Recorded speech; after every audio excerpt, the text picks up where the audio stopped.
들어오실 거예요. 아마 다 10시 3분쯤 아, 네, 좋습니다. 좋습니다.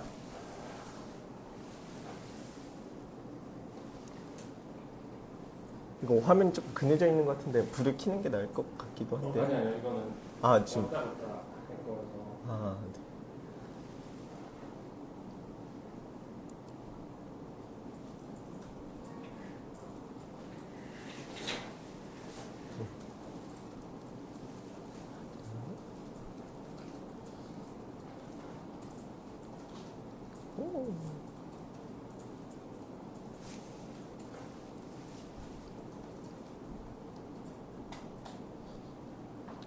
신기해, 신기해.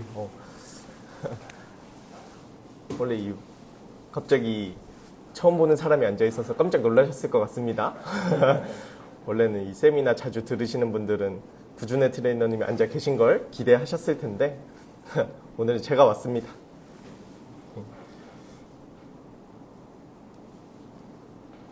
안녕하십니까.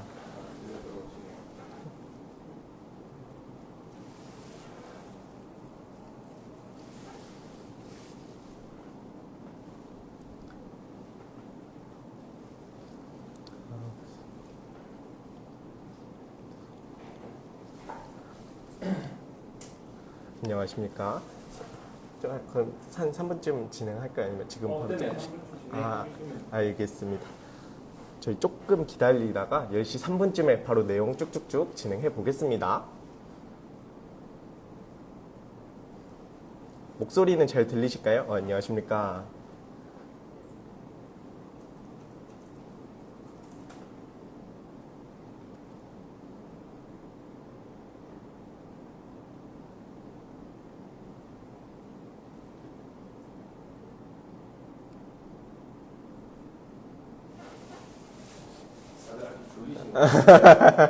아, 다행입니다. 다행히.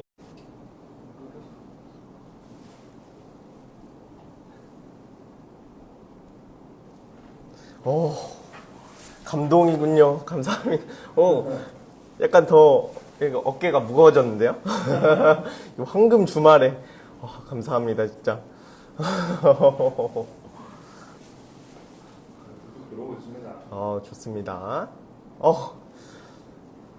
잠을 깨실 수 있는 내용들로 이렇게 꾸려 나가야 되겠군요. 오늘 근데 주제 자체가 제 네. 생각에 이제 강아지를 행복하게 해줄 수 있는 그런 강의들이 있어서 많이 너무 좋습니다. 핵심을 관통하셨네요. 사실 이게 지금 서두에 나오는데 이따가 좀 이야기를 풀어 나가 보겠습니다. 소름 돋았어요. 행복이라는 단어가 너무 궁금하시다. 많이 무거워지시거든요.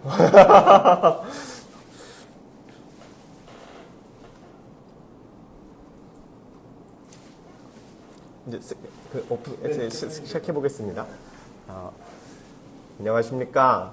저는 바른샘 반려견 유치원에서 근무하고 있는 오상현 트레이너라고 합니다. 일단 뒤에도 간단히 제 소개 드리겠지만 구준의 트레이너님을 기대하셨던 분들께 사과드리고자 먼저 인사드립니다. 그래서 오늘 제가 더 행복한 반려 생활을 위하여 라는 제목으로 이제 보호자님들의 이야기 해볼 텐데 오늘 큰 목표가 있습니다. 제가 엄청나게 큰 목표가 있어요. 그 목표가 뭐냐면 구준의 트레이너님보다 더 재밌는 것 같아요. 다음에 또 불러주시면 안 돼요? 까지 들을 수 있는 그 목표를 가지고 보호자님들 이야기 해보겠습니다. 그래서 이렇게 황금 주말에 시간을 내주신 만큼 그 재밌음 속에 보호자님들이 어떻게 하면 더 행복하게 반려생활을 할 수 있을지에 대해서까지 이야기를 나눠보겠습니다. 일단 제 소개를 간단히 드리자면은 저는 바른샘 반려견 유치원에서 행동수정 팀장으로 근무하고 있는 오상현 트레이너라고 합니다. 제가 다른 이력들 쭉 써놨는데 읽지는 않겠습니다. 그냥 이런 사람입니다. 목차는 이렇게 진행될 거예요. 목차가 4개나 있어서 사실 마음이 좀 급합니다. 이야기를 쭉쭉쭉쭉 빠르게 풀어 나갈 텐데 사실 오늘 이 이야기들이 엄청 딥한 내용을 다루지는 않았습니다. 그래서 그냥 가볍게 들으시면서 이런 게 있구나. 그냥 이런 틀에서 반려생활을 해볼 수 있겠구나. 그 다음에 그거에 대한 딥한 고민은 오늘 다루지는 않고 추후에 보호자님들께서 더 궁금하신 내용이 있으시다면 이 보나페티 쪽이나 바른셈 쪽에서 질문을 남겨주시거나 아니면 이렇게 다른 세미나 또 마련해 주실 거죠? 네, 이렇게 했던 다른 세미나로 마련해서 더 딥하게 한번 들어가 보겠습니다. 오늘 좀 가벼운 이야기, 보호자님들이 재밌음을 느끼실 수 있도록 좀 풀어나가 보겠습니다. 네, 시작하기 전에 이것부터 가볼까 해요. 자, 우리 아이는 행복한가요? 보호자님들의 반려견은 행복하신가요? 행복한가요? 어떠실까요? 대표님의 반려견 행복한가요? 근데 사실 제가 이 질문에서 얻고자 했던 거는 우리 아이가 반려견이 행복한지 아닌지를 좀 판단하고자 한 질문은 아니었습니다. 어떤 질문을 드리고 싶었냐면은 행복이 뭘까요? 행복? 아까 다른 보호자님께서 질문해 주셨는데 행복이 뭘까요? 그냥 행복? 행복 그냥 행복한 거 아니야? 그냥 좋은 거 아니야? 라고 생각하실 수 있을 겁니다. 사실 평소에 해보지 않으셨던 생각이라 좀 어려우실 수 있어요. 행복. 근데 사실 이 행복이라는 것의 뜻을 알지 못하는 상태로 우리 아이가 행복한지 행복하지 않은지를 판단하는 건 좀 무리가 있어 보입니다. 그래서 행복에 대한 정의를 좀 먼저 내리고 행복이 이런 거구나. 이 정의를 내린 다음에 그 다음에 행복이 이런 거니까 우리 반려견이 이렇게 살아갈 수 있도록 해야겠구나의 이야기를 할 겁니다. 자, 혹시 이 분은 행복하실까요? 어떨 것 같으세요? 사실 잘 모르겠습니다. 행복하신지 아닌지. 근데 일단은 부럽군요. 맛있어 보이지 않습니까? 일단 부럽습니다. 그러면 그쵸, 정의 어렵죠. 강아지가 사료를 잘 먹으면 행복합니다. 너무 좋습니다. 자, 그러면 이분들은 행복하실까요? 굉장히 행복해요. 저도 그래 보입니다. 사실은 행복한지 아닌지는 잘 모르겠어요. 근데 일단 이것도 부럽습니다. 너무 부럽군요. 이렇게 몸이 좋다는 게. 사실 당근당근 좋아 이 보호자님께서도 또 내용을 관통하셨군요. 사실 이 얘기 하려고 왔습니다, 오늘. 그래서 행복이란 말을 네이버 사전에서 쳐보면 이렇게 나와요, 보호자님. 행복은 생활에서 충분한 만족과 기쁨을 느껴서 흐뭇함 또는 그러한 상태입니다. 그래서 행복은 어떠한 상태인데 어떤 상태인가 하니 생활에서 충분히 만족을 느끼고 있는 상태예요. 이거 보호자님들이 좀 이해하기 쉬우시 예시 한번 들어볼게요. 행복한 사람은 뭘까요? 행복한 사람. 이 정의를 빌리면은 생활에서 충분히 만족을 느끼고 있는 사람이거든요. 이미 내 생활에서 충분히 만족을 해. 그렇기 때문에 이런 사람들의 특징은 주변 상황들, 주변 요소들에 의해서 자신의 감정이 크게 동요되지 않습니다. 왜냐? 이미 내 삶이 만족스럽거든요. 근데 행복하지 않은 사람은 어떠냐면 내 생활에서 충분히 만족을 하지 못해요. 그렇기 때문에 저 주변 상황들, 환경들에 의해서 자신의 감정이 크게 요동칩니다. 예를 들면 저 친구가 명품 가방을 샀어. 너무 열받죠. 근데 친구가 애인이 생겼네? 더 열받습니다. 근데 이 사람들이 기분이 좋아질 때가 있어요. 언제냐면은 저 명품백이 알고 보니까 짝퉁이야. 기분이 싹 좋아지네요. 안 행복하시군요. 근데 또 친구가 애인이랑 헤어졌대. 너무 기분 좋습니다. 이처럼 행복한 사람과 행복하지 않은 사람의 기준을 나뉘는 지표는 내 생활에서 충분히 만족을 하고 있는가, 하고 있지 않은가가 지표가 될 수 있을 것 같습니다. 그러면 이제 우리가 얘기해볼 행복한 반려견들, 행복하지 않은 반려견들 한번 이야기해 볼게요. 행복한 반려견들은 내 생활에서 충분히 만족을 하고 있어요. 그렇기 때문에 어떤 상황들, 어떤 요소들에 의해서 감정이 요동치지 않습니다. 네, 근데 행복하지 않은 개들은 주변 상황들에 의해서 되게 감정의 변화의 폭이 큽니다. 예를 들면은 일주일 동안 집에 갇혀 있다가 애견 운동장을 싹 가요. 그러면 미친 듯이 날뛰죠. 엄청 와 하면서. 그리고 집에 가자고 하니까 안 가. 왜냐? 집에 가면 또 일주일 동안 갇혀 있을 거 알거든요. 그리고 슬프죠. 네. 그리고 아니면 우리가 밥을 주려고 할 때 막 안절부절 못해. 막 엄청 막 날뛰어. 이것도 뭐 밥을 좋아하는 거라고 볼 수도 있겠지만 영양적으로 충분히 채워지지 않은 상태에서도 이러한 반응들이 나올 수 있습니다. 그래서 행복이란 것이 무엇인고 하니 우리 반려견이 생활에서 충분히 만족을 느끼고 있는가? 이미 이 삶이 기쁜가? 가 행복한 개라고 할 수 있을 거고요. 이제 정의를 행복하지 않는 개 어떤 기준을 둘까요? 이제 그거에 대해서 좀 이야기를 해보겠습니다. 뒤에서. 그래서 행복이란 생활에서 충분히 만족을 느끼는 거구나. 그럼 우리 아이한테 어떻게 생활에서 충분한 만족을 느낄 수 있게 해줄까를 이야기해 보겠습니다. 감동입니다. 보호자님들 감사합니다.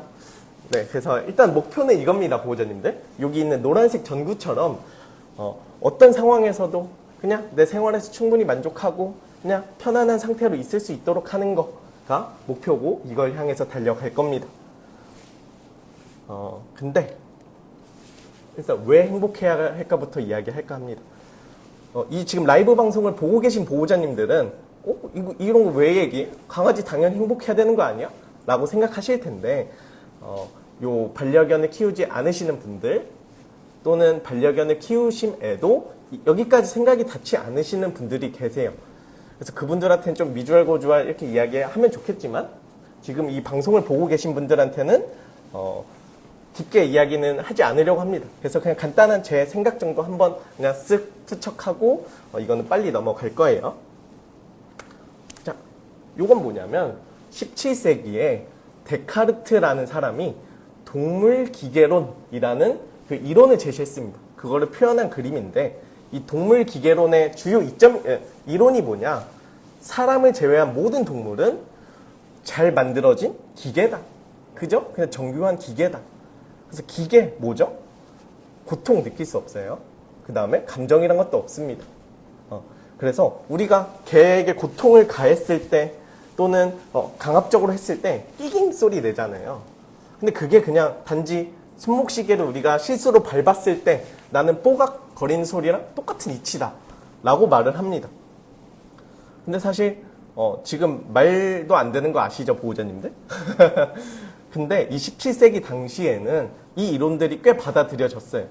동물? 그렇구나. 기계구나. 감정 없구나. 이런 생각이 받아들여졌기 때문에 동물 학대라는 말도 없었습니다. 그냥 동물은 때리면 때리는 거고 우리가 하고 싶은 대로 할 수 있는 존재들이었어요. 근데 당연히 보호자님들, 동물은 고통을 느낄 수 있고 감정이 있습니다. 제가 이거에 대해서 뭐 주저리 떠들지 않아도 보호자님들 알고 계시겠죠? 그래서 이 부분에 대해서는 깊게 들어가지 않고 동물, 고통을 느낄 수 있고 감정이 있는 생명체입니다. 그리고 사실 그 사실만으로도 행복할 권리가 있다. 행복해서 마땅하다라고 좀 말씀을 드리고 싶습니다. 근데 또 이렇게 생각하실 수 있으세요. 그래, 동물 감정 있는 거 알겠는데, 고통 느낄 수 있는 거 알겠는데, 그래도 사람이 먼저 아니야? 사람이 위지. 이 아래 이 자식들 어쩌라고? 라고 생각하실 수 있습니다. 그래서 그런 분들한테는 이렇게도 말씀을 드리고 싶습니다. 화면에 좀 불편함을 느끼시는군요. 맞아요. 이게 밝을 때 하니까. 네. 이거 아예 불을 켜면은 좀 어려울까요?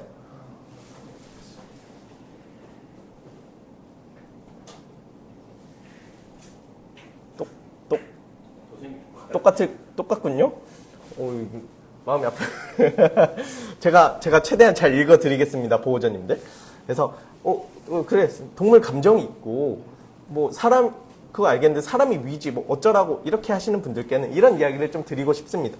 이거는 아닙니다. 그래도 좋은 환경에서 보셔야죠. 제가 그래야 마음이 편합니다. 그래서 동물보호법에 나오는 내용이거든요. 이거를 한 번씩 아닙니다. 그 얘기 아니었습니다. 이 동물보호법 한번 이야기해 볼게요. 자, 첫 번째, 동물이 본래의 습성과 신체 원형을 유지하면서 정상적으로 살 수 있도록 할 것.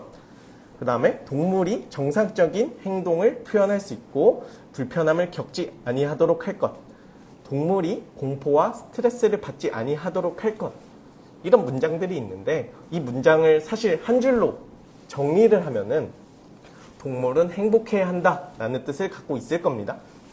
근데 이 이야기를 어디서 한다고요? 동물보호법에서 이야기를 하고 있습니다. 법은 뭐죠? 법은 지켜야 되는 거고요. 지키지 않으면 아마 예쁜 은색 팔찌를 얻게 되실 수도 있습니다. 그러니 제가 동물은 행복해야 돼 라고 말하는 근거 일단 두 가지 한번 드려봤습니다. 일단 동물은 감정이란 걸 느낄 수 있고 고통도 느낄 수 있습니다. 그리고 그 사실만으로도 존중받아 마땅한 존재이고, 근데 이거를 어쩌라고 하시는 분들께는 법을 들이밀 수 있습니다. 자, 다음은 깜짝 퀴즈가 나옵니다. 보호자님들. 반려견이라는 말 요즘 많이 쓰죠. 이 반려견의 반려는 무슨 한자를 쓸까요?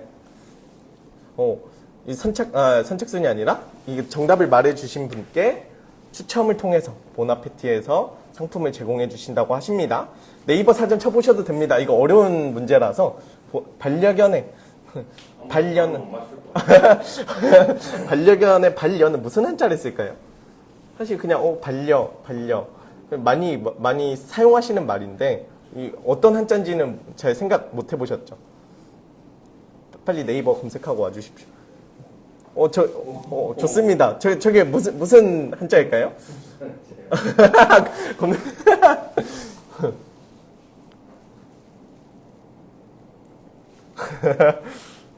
상현쌤 화이팅 감사합니다.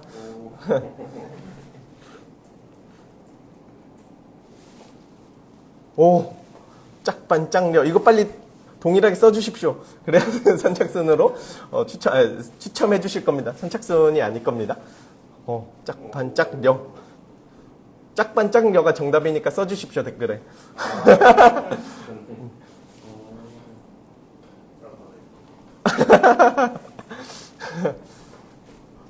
좋습니다, 좋습니다. 한 분만 더 써주시면은 세 분, 너무 좋. 그래서 지금도 쓰셔도 됩니다. 그래서 저희가 반려견 할 때 반려를 짝반짝려자를 씁니다. 무려 짝이 2번이나 들어가 있는 단어예요. 여기서 제 개인적인 의견을 내서 한번 해석을 해보면 짝이 2번이나 들어가 있네. 그러면 진정한 짝이란 뜻이 아닐까? 이런 생각이 듭니다. 진정한 짝. 그래서 옛날에는 애완견이라는 말 많이 썼죠. 애완견. 이 애완견의 완자는 장난감 완자를 씁니다. 그럼 여기서 해석할 수 있는 건 강아지? 내 장난감이네? 그럼 내가 놀고 싶을 때 놀 거고 내버려 두고 싶을 때 내버려 둘 거야. 내 맘대로 할 거야. 그 심지어는 내가 질리면 버려버릴 거야. 이 정도 생각까지 더 다가갈 수 있겠죠. 근데 반려견이라는 말은 말씀드렸듯이 짝이라는 뜻입니다. 짝. 우리가 생각할 것은 우리가 짝이라는 관계가 건강하게 유지되려면 어떻게 해야 될까요? 위아래의 관계에서 너 이 자식 너 내 말 따라야지. 내 말 안 들어? 나만 따라와. 이 관계가 짝의 관계를 좀 오래 건강하게 유지되기는 무리가 있을 수 있다고 생각합니다. 사실 여자친구, 남자친구와의 관계에서도 그렇죠. 내가 위니까 너 내 말 따라와. 너 내 데이트 코스 다 따라와. 이렇게 된다면 사실 오래 유지는 못 되겠죠. 그래서 조금 짝의 관계에서 어떻게 좋게 유지될까를 생각해 보면은 내 짝이 왜 이러지? 왜 이런 행동을 하지? 지금 기분이 안 좋네? 그러면 어떻게 해줘야 되지? 조금 더 나아가서 내가 이 친구랑 어떻게 즐겁게 살아갈 수 있지? 더 나아가서 나 이 친구랑 오래오래 행복하게 살아가고 싶다까지 생각이 미치는 게 짝이라는 단어의 뜻 같거든요.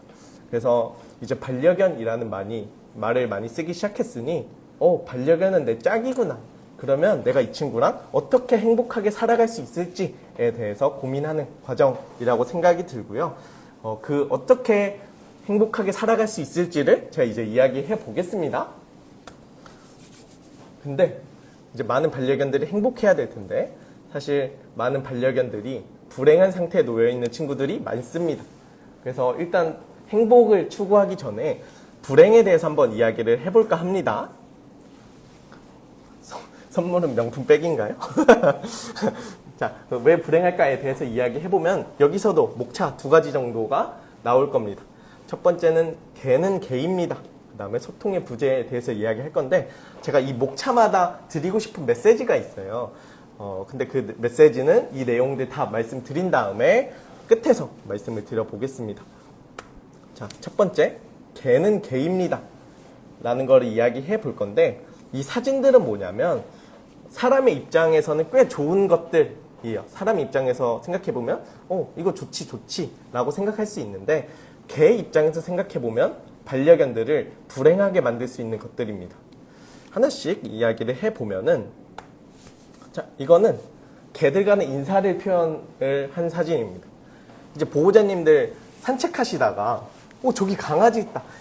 댕댕아 저기 인사하러 가보자. 인사해. 이런 과정을 하시거든요. 근데 제가 보호자님들께 한번 여쭙고 싶은 거는 혹시 보호자님들 길 지나다니시다가 혹시 그냥 모든 사람이랑 다 인사하실 수 있으세요? 다 하이파이브 치고 다니실 수 있으세요? 라고 여쭤봅니다. 그리고 이 과정이 강요된다면 꼭 하이파이브 다 치고 다녀? 그러면 너 하이파이브 안 치면 너 이상한 사람이야? 라고까지 몰리게 된다면 꽤 불행해질 수 있겠죠. 반려견도 똑같습니다. 네, 반려견도 똑같이 너 쟤랑 꼭 인사해야 돼. 인사해. 이렇게 밀어넣게 되신다면은 개들 입장에서는 꽤 불행함을 느낄 수 있습니다. 근데 이렇게 생각하시는 분들도 계실 거예요.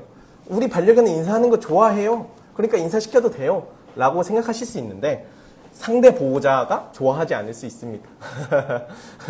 그래서 우리 아이가 진짜 괜찮고 상대방 아이도 진짜 괜찮으면은 인사를 시켜도 될 수 있거든요. 근데 여기서 보호자님께서 좀 생각해 보실 판은 진짜 괜찮은가요? 우리 아이도 진짜 괜찮고 저쪽 친구도 괜찮은가요? 진짜로요? 요걸 한번 고려해 보셔야 돼요. 두 친구 다 괜찮은 거를 판단하는 거는 꽤 어려운 일이라고 보호자님들께서 알아두셨으면 좋겠습니다. 이게 무슨 소리냐면은 저희 전문가, 훈련사, 트레이너 분들도 이 과정을 어려워하는 경우가 많습니다. 진짜로 괜찮은가? 둘이 인사를 하다가 갑자기 냄새 잘 맡다가 이빨 갑자기 확 드러내고 확 무는 경우도 있거든요. 네, 이거를 정확히 판단하실 수 있으시면 인사시키십시오. 근데 여기에는 꽤나 큰 리스크가 있기 때문에 일단 추천드리지 않습니다. 근데 조금 더 나아가서 아니요, 그래도 우리 아이는 강아지 친구들 좀 인사시키고 좀 친구들도 만들어서 사회성 길러주고 싶어요 라고 생각하신다면은 요거까지 생각해 보셨으면 좋겠어요. 혹시 보호자님들 친구나 지인분들을 만드실 때 길거리에서 만나셨나요? 보통은 길거리에서 지인분들을 만나지 않으시죠? 물론 갑자기 연락처 물어봐서 이렇게 연락하다가 친해질 수도 있겠지만 대부분은 그렇지 않죠. 우리가 지인을 만드는 곳은 보통 학교, 직장, 동아리, 동호회 이런 데서 아마 지인분들을 만드셨을 거예요. 그렇기 때문에 반려견들도 여기가 어딘지도 모르는데 저기가 누군지도 모르는데 친해진다는 건 사실 어렵거든요. 그래서 보호자님들께서 진정으로 친구를 만들어주고 싶으시고 사회성을 길러주고 싶으시다면 우리 반려견들이 익숙한 공간, 주기적으로 갈 수 있는 공간 먼저 만들어주시고 그 공간에서 주기적으로 만날 수 있는 친구들을 만들어주셔야 될 겁니다. 네. 그래서 산책 모임이나 반려견 동반 모임 같은 데 참석해 주셔서 막 만나시는 게 아니라 좀 주기적으로 우리 반려견들의 시그널을 보면서 천천히 가까워질 수 있는 관계를 만들어 주시는 게 더 건강한 반려생활이라고 생각이 듭니다. 그래서 모든 사람들과 인사하지 않습니다. 개들도 그럴 거고요. 우리 아이, 상대방 아이 모두 고려해 주셔야 될 겁니다. 자, 다음은 산책입니다. 보호자님, 산책도 개를 불행하게 만듭니다. 근데 여기서 좀 이상하게 생각하실 수 있어요. 산책? 이 사람 무슨 소리 하는 거야? 산책 개한테 없어서 안 될 건데, 이거 중요한데 이 사람 이상한 말 하네? 라이브 방송 나가야 되겠다. 이렇게 생각하실 수 있는데, 잠시만 멈춰 주십시오. 잠시만. 산책 당연히 개한테는 없어서는 안 될 거고요. 너무너무 중요한 겁니다, 보호자님들. 근데 개는 산책을 나가야 돼 라는 메시지를 이 머릿속에 넣으시고, 우리 반려견이 산책을 무서워함에도 싫어함에도 불구하고 억지로 끌고 다니는 이 과정이 개를 불행하게 만들 수 있습니다. 우리 반려견이 산책을 무서워한다면 실내에서 할 수 있는 활동들을 생각해 보시던가, 아니면 그 핸드폰이 죄송합니다. 진짜 산책을 나가야겠다고 하시면은 산책 괜찮아, 산책 무서운 거 아니야 라는 감정적으로 변화를 줄 수 있는 교육을 진행해 주셔야겠죠. 산책은 매우 중요한 거긴 합니다, 보호자님들. 근데 모든 아이들이 즐기지는 않습니다. 그렇기 때문에 우리 아이가 산책을 좋아하는지 무서워하는지 산책에 대한 올바른 감정을 알려주셔야 됩니다. 당근당근 좋아하는 보호자님, 조금 오해하실 수 있습니다. 이 오해 제가 이따가 풀어드리겠습니다. 그래서 산책에 대한 올바른 감정을 알려주셔야 될 겁니다. 그리고 이 올바른 감정을 알려주는 방법에는 강압적인 트레이닝은 좋지 않을 겁니다. 우리 아이가 산책을 무서워하는데 너 이 따라와 이렇게 억지로 끌고 다니면 오히려 더 이 불안한 감정이 커질 거예요. 네. 그래서 실제로 감정이 변할 수 있도록 도와주는 비강압식 트레이너를 찾길 바랍니다. 자, 다음은 수영 사진인데, 이제 여름철 다가오지 않습니까? 이제 휴가를 갔다 오실 텐데, 이제 보호자님들이 수영장 딸린 펜션을 딱 빌리시거든요. 자, 빌리고 가셔서, 야, 수영장 왔는데 한번 물 적셔야지, 한번 빠져봐야지 하시면서 이제 강아지들을 이렇게 싹 물에 빠뜨리십니다. 그럼 이제 반려견들은 어떡하죠? 이렇게 막 발버둥 칠 거예요. 그럼 그 과정에서 이제 우리는 귀엽다고 사진을 칙칙 찍고 있습니다. 이거를 개 입장에서 생각해 본다면 꽤 끔찍할 수 있어요. 내가 사랑하는 엄마 아빠가 나를 물에 빠뜨리네? 그리고 날 앞에서 하하호호 웃고 있네? 아주 걔가 불행해질 수 있는 과정이겠죠. 우리 아이는 마냥 유쾌한 상황은 아닐 겁니다. 진정으로 즐기고 있는지 봐주셔야 되고요. 물론 수영을 즐겨서 아주 막 스스로 막 뛰어들고 이렇게 하는 친구들도 있겠지만 즐기고 있지 않은 친구들도 있을 겁니다. 보호자님들께서 잘 봐주셔야 될 거고요. 다음은 뭐 결혼, 번식 뭐 이런 이야기는 아닙니다. 저 옷에 대한 거를 표현하고 싶었습니다. 옷. 사실 옷에 대해서 필요성을 부정하진 않겠습니다.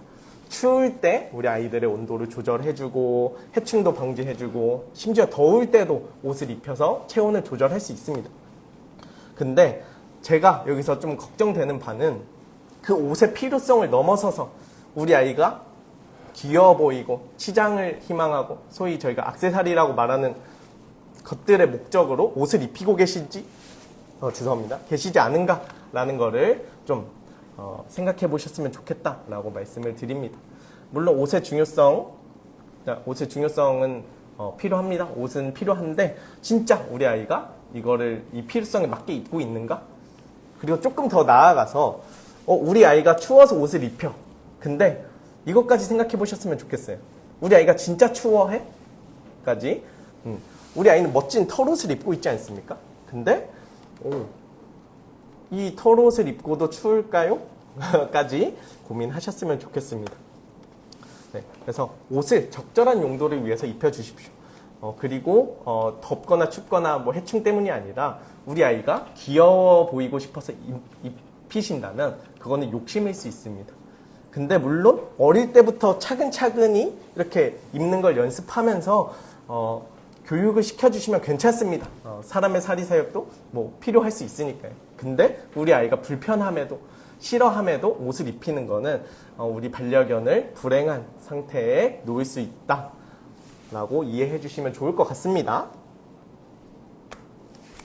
네, 그 다음에 클럽 사진인데 이 개한테 있어서 클럽은 어디일까요? 클럽?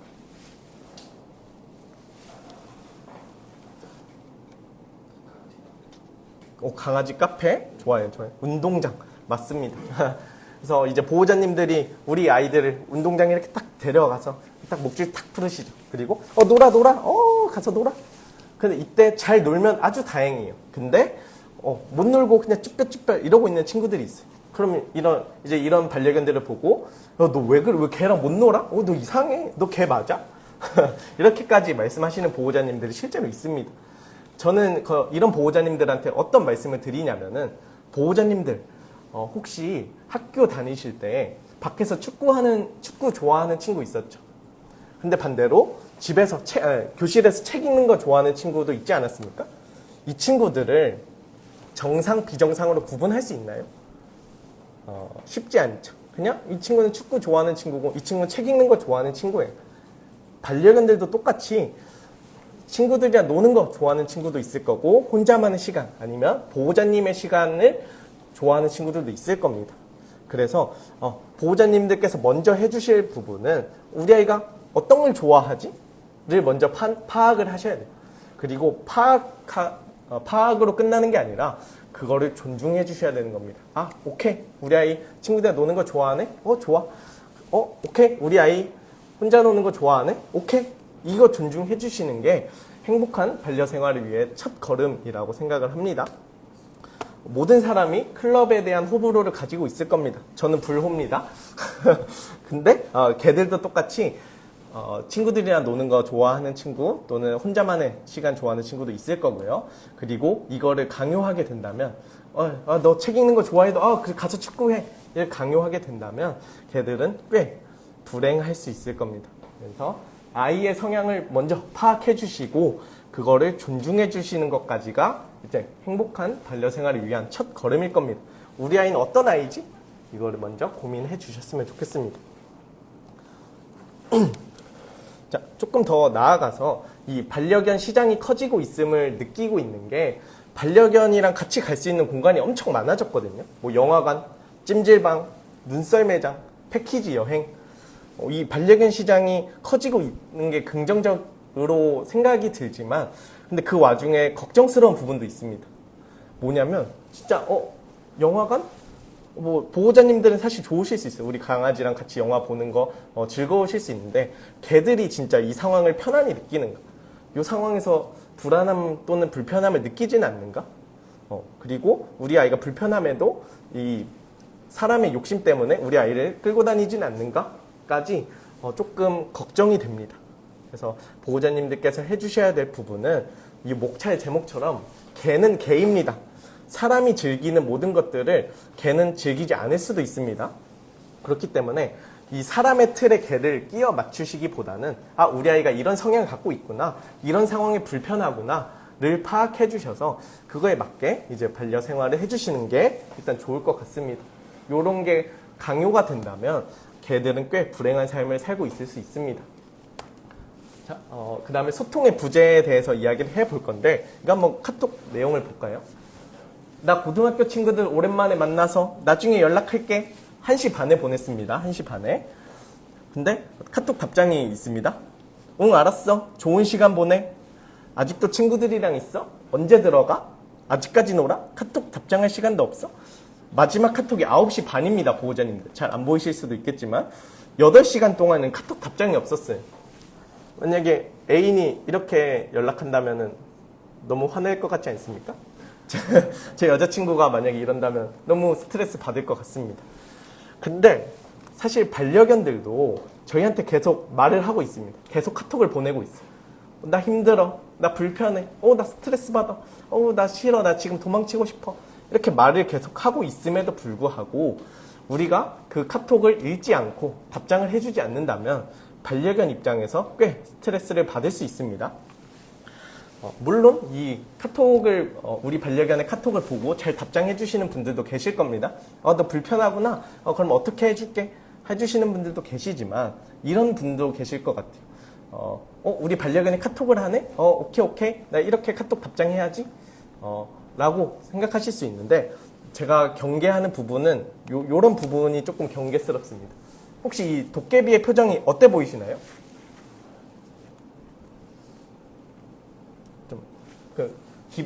기분 좋아 보이고 좀 우호적인 것 같죠?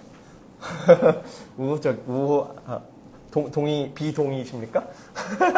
맹해 보인다. 맹해 보인다. 좋습니다. 좋습니다. 저는 사실 기분이 좋아 보여서 넣은 사진인데, 만약에 보호자님이 길을 걸으시다가 도깨비를 만나셨어요. 이 도깨비를 만났어. 근데 우리가 해석할 때, 도깨비가 기분이 좋아 보이네? 나한테 우호적이네? 해서 인사하러 다가가야지? 라고 했는데, 만약에 이 도깨비 나라의 도깨비 언어에서 이 표정은 더 이상 다가오면 당신을 무찔릴 거예요. 당신을 해쳐버릴 거예요. 라는 말이었다면, 이제 아마 우리는 세상에 없을 수 있습니다. 제가 말씀드리고 싶은 바는 사람의 언어랑 도깨비 언어는 분명히 다를 겁니다. 근데 역시나 사람과 개의 언어도 다를 겁니다. 그래서 개의 언어를 해석할 때 우리 사람의 기준으로 지금 기분 좋아 보이네, 헤헤, 귀여워라 이렇게 해석해버리면 우리가 강아지들이랑 정확히 소통, 정확히 카톡하지 않는 거일 수 있습니다. 그래서 보호자님들께서 반려견과 소통을 할 때는 강아지들의 언어로 사람의 해석을 넣지 않고 강아지들 그 자체로 해석해 주시는 것을 너무나 추천드립니다. 그리고 이 뒤에 나올 내용들이 강아지와 소통하는 방법, 조금 더 디테일하게 어떤 상황에 개가 불편해하는구나를 이야기할 겁니다. 자, 두 번째 목차의 결론을 내볼까 하는데, 자, 강아지가 왜 불행할까를 이야기해본다면 사람과 개는 엄연히 다른 동물입니다. 보호자님들. 사람의 기준을 강요하게 된다면 개들은 꽤 불행할 거고요. 개라는 동물을 있는 그대로 존중을 해주셔야 될 겁니다. 근데 이거 들으시다가 조금 기분 나쁘셨을 수 있어요. 뭐 저 사람은 뭐 다 하지 말래. 뭐 운동장 보내지 말고 옷 입히지 말고 뭐 수영도 시키지 말고 다 산책도 시키지 말고 그렇게 생각하실 수 있습니다. 근데 조금 오해이십니다. 이 오해를 풀어드리려고 이 사진을 가져와 봤는데, 이거는 벤치프레스라는 운동이거든요. 이거 중량은 뭐 몇 킬로인지 모르겠지만 100kg, 200kg 정도 되는 것 같아요. 근데 저한테 이 벤치프레스 200kg를 들으라고 시키면 어떻게 될까요? 저는 60kg밖에 못 듭니다. 약골입니다, 약골. 근데 저한테 이거를 들으라고 하면 억지로 들려고 하다가 어깨가 빠지거나 뭐 근육이 파열될 수 있을 겁니다.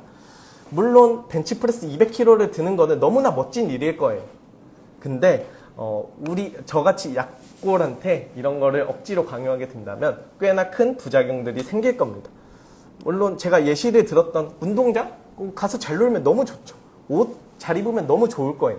이런 수영, 뭐 산책 이런 거 잘하면 너무 좋을 텐데, 벤치프레스 200kg를 드는 것만큼 멋진 일일 텐데 우리 반려견들은 60kg, 70kg밖에 못 드는 아이들입니다. 그래서 보호자님들이 진정 이 벤치프레스 200kg를 들게 하길 원하신다면 억지로 200kg를 들게 하는 게 아니라 60kg, 70kg, 80kg 조금씩 중량을 늘려나가는 과정, 그래서 천천히 적응시켜 주시는 과정이 중요할 겁니다. 그래서 이렇게 생각하실 수 있어요. 그래서 어떻게 해요? 에 대해서는 이제 뒤에서 말씀드리겠습니다. 그러면 이제 어떻게 해야 덜 불행할까에 대해서 이야기할 거예요. 앞에서는 걔가 이런 상황에 불행합니다 라고 말씀을 드렸고, 이런 상황에 불행해요, 불편해요, 힘들어해요 를 말씀을 드렸으면은 이제 이거에 대해서 이야기할 거예요. 불편해한다, 불행하다, 힘들어한다 이꼴 스트레스 받고 있다 라고 해석해 주시면 됩니다. 스트레스 받고 있다. 그러면 우리 반려견이 받고 있는 이 스트레스를 어떻게 해결해 줘야 될까를 이야기해 볼 거고, 갑자기 또 깜짝 퀴즈가 나갑니다. 이 친구의 표정은 어떤 표정일까요? 어떤 시그널을 갖고 있을까요? 이것도 추첨을 통해서 보나페티 분들이 상품을 주실 겁니다. 어떤 표정일까요? 행복한 표정, 슬픈 표정, 배고픈 표정, 차분한 표정. 좀 다른 의견들 있으실까요? 긴장.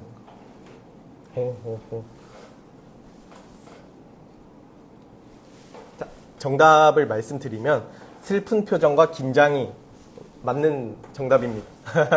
그래서 지금 꽤 스트레스를 받고 있는 상태예요. 근데 사람들이 해석하기에는, 이제 일반인들이 해석하기에는 웃고 있는 것 같죠. 네. 근데 이게 오해일 수 있고요. 근데 사실 또 모순적인 거는 이 사진 한 장만 봐서 이 반려견의 시그널을 해석하는 거는 오류가 있을 수 있습니다. 우리가 보통 반려견의 시그널을 해석할 때 요 표정이네? 그러면 스트레스 받는구나 로 그냥 A는 B네? 이렇게 해석하시면 오류가 있을 수 있습니다. 반려견의 시그널을 해석할 때는 저희가 상황 또는 맥락이 중요하다라고 말씀을 드리고요. 이게 무슨 소린가 하면은 제가 뒤에서 말씀드리겠습니다. 일단 보호자님들께서 아셔야 될 거는 이 스트레스 시그널을 해석할 때는 상황과 맥락을 같이 해석하는 게 좋구나 라고 이해해 주시면서 지금 이야기를 넘어가 볼게요. 지금 먼저 스트레스 시그널 인지에 대한 거를 말씀드릴 거예요. 지금 어떤 과정 진행하려고 하냐면 우리 반려견이 지금 스트레스를 받네?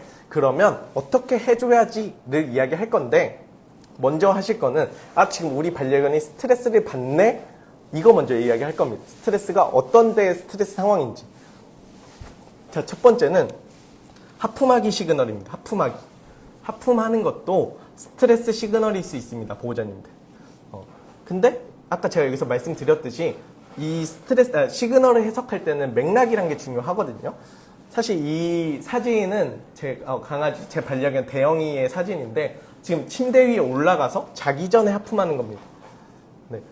그러면 이거는 침대 위에서 이제 자기 전에 하품하네? 그러면 졸리다라고 해석할 수 있겠죠. 근데 이 하품하는 시그널이 나왔을 때 앞에 제가 뭐 괴롭혔거나 아니면 무서운 게 지나갔을 때 하품을 한다면 그때 갑자기 졸리진 않겠죠. 그럴 때 보호자님들이 이제 해석해 주시는 겁니다. 지금 이 상황일 때 하품하기가 나왔네? 그러면 졸리겠구나. 아니면 스트레스 받는구나를 해석해 주시는 과정이 좋습니다. 어려우실까요? 괜찮으실까요?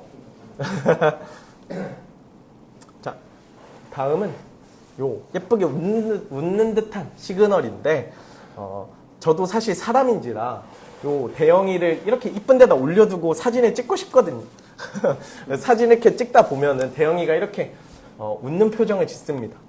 저는 이럴 때 해석하는 거는 대영이가 사진 찍는 줄 알고 예쁘게 웃어주네? 이렇게 해석하지 않습니다. 스트레스 받고 있구나 라고 해석을 하고 이런 상황에서 얼른 사진 촬영 끝내주고 얼른 내려와서 간식 보상을 열심히 해줍니다. 근데 물론 이것도 맥락이 중요한 게 사실 이 표정이 진짜 기분 좋을 때 이 표정이 나오기도 하고요. 또는 제가 말씀드렸듯이 스트레스 받았을 때도 이 표정이 나옵니다. 또는 더울 때, 이 실내 공간이 더울 때도 이 표정이 나와요. 그래서 보호자님들께서 해주실 부분은 역시나 이 표정이 나왔을 때 앞뒤 상황이 뭐지? 아이가 불편할 상황? 예를 들어 뭐 청소기를 돌렸나? 아니면 목욕을 시켰나? 아니면 뭐 킥보드가 쌩쌩 지나갔나? 무서운 소리가 들렸나? 요때에 헥헥대는 요런 시그널이 나온다면은 무서워서 스트레스 받아서이겠죠. 근데 뭐 지금 여름철에 집안에서 갑자기 헥헥댄다거나 이러면은 실내가 더울 수도 있는 거고요. 아무튼 헥헥대는 것도 스트레스 시그널의 일종이다 라고 이해해 주시고 네, 그 다음은 고개 돌리기 시그널이에요.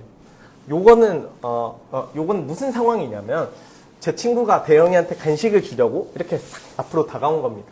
이럴 때 대영이가 쓱 이렇게 고개를 돌리거든요. 이거는 어떻게 해석하시면 좋으시냐면 저 지금 스트레스 받아요. 더 이상 다가오지 말아주세요 라고 굉장히 젠틀하게 말하고 있는 거예요. 그러면 이제 보호자님들의 이제 역할이 필요한 겁니다. 이제 우리 반려견들이랑 카톡을 하셔야 돼요. 이제 우리 아이가 돌렸죠. 그럼 이거를 무시하게 된다면 아까 그 소통의 부재 내용처럼 되는 걸 거고요. 카톡을 읽으셔야 됩니다. 우리 아이가 고개를 돌렸네? 불편하구나 라고 먼저 인지를 해 주셔야 되고 일심만 하면 안 되겠죠? 불편해하네, 바보 이렇게 되면 안 되겠죠? 우리 아이가 불편하구나. 그러면 더 이상 다가오지 말아주세요 라고 말을 해주시던가 아니면 저 사람을 못 막을 것 같아요. 도저히 절대로 올 것 같아. 그러면 우리 너 불편하니까 도망칠까? 저희를 멀리 떨어져 볼까? 라고 해주시는 게 반려견이랑 적절히 카톡하시는 거, 소통하시는 거라고 생각을 듭니다. 그래서 이런 고개 돌리는 것도 스트레스 시그널이다 라고 말씀을 드리고 싶고요. 설기보호자님도 오셨군요. 네. 다음에 요거 우리가 많이 귀여워하는 낼름거리는 거, 메롱하는 표정이죠. 요것도 혀 낼름거리는 것도 스트레스 시그널입니다. 보호자님들. 이거는 주로 언제 볼 수 있냐면 여기 이런 데 올려두고 사진 한 10방, 20방 찍으시면은 거기에 10%, 20%는 메롱하는 사진이 같이 찍히거든요. 그럼 여기서 해석하실 수 있는 건 아, 사진 찍는 동안 메롱을 했네? 그러면 스트레스 받고 있었구나 라고 해석해 주시는 게 좋습니다. 네. 자, 다음은 몸털기 시그널이에요. 몸털기 시그널. 이것도 몸 터는 것도 후추 보호자님 안녕하십니까? 네, 그래서 몸 터는 것도 스트레스 시그널 중에 일종이에요. 근데 이건 색깔이 조금 다릅니다. 어떤 거냐면 나 스트레스 받았어. 나 힘든데 근데 나 이겨낼 거야. 털어낼 거야. 하면서 몸을 이렇게 털어버리는 겁니다. 엄청 장하지 않습니까? 이거 훌륭한 시그널이니까 보호자님들께서 만약에 이런 시그널이 보였을 때 잘했네. 옳지! 하고 칭찬해 주시는 게 더 긍정적인 감정을 쌓을 수 있는데 도움이 될 겁니다. 보호자님들.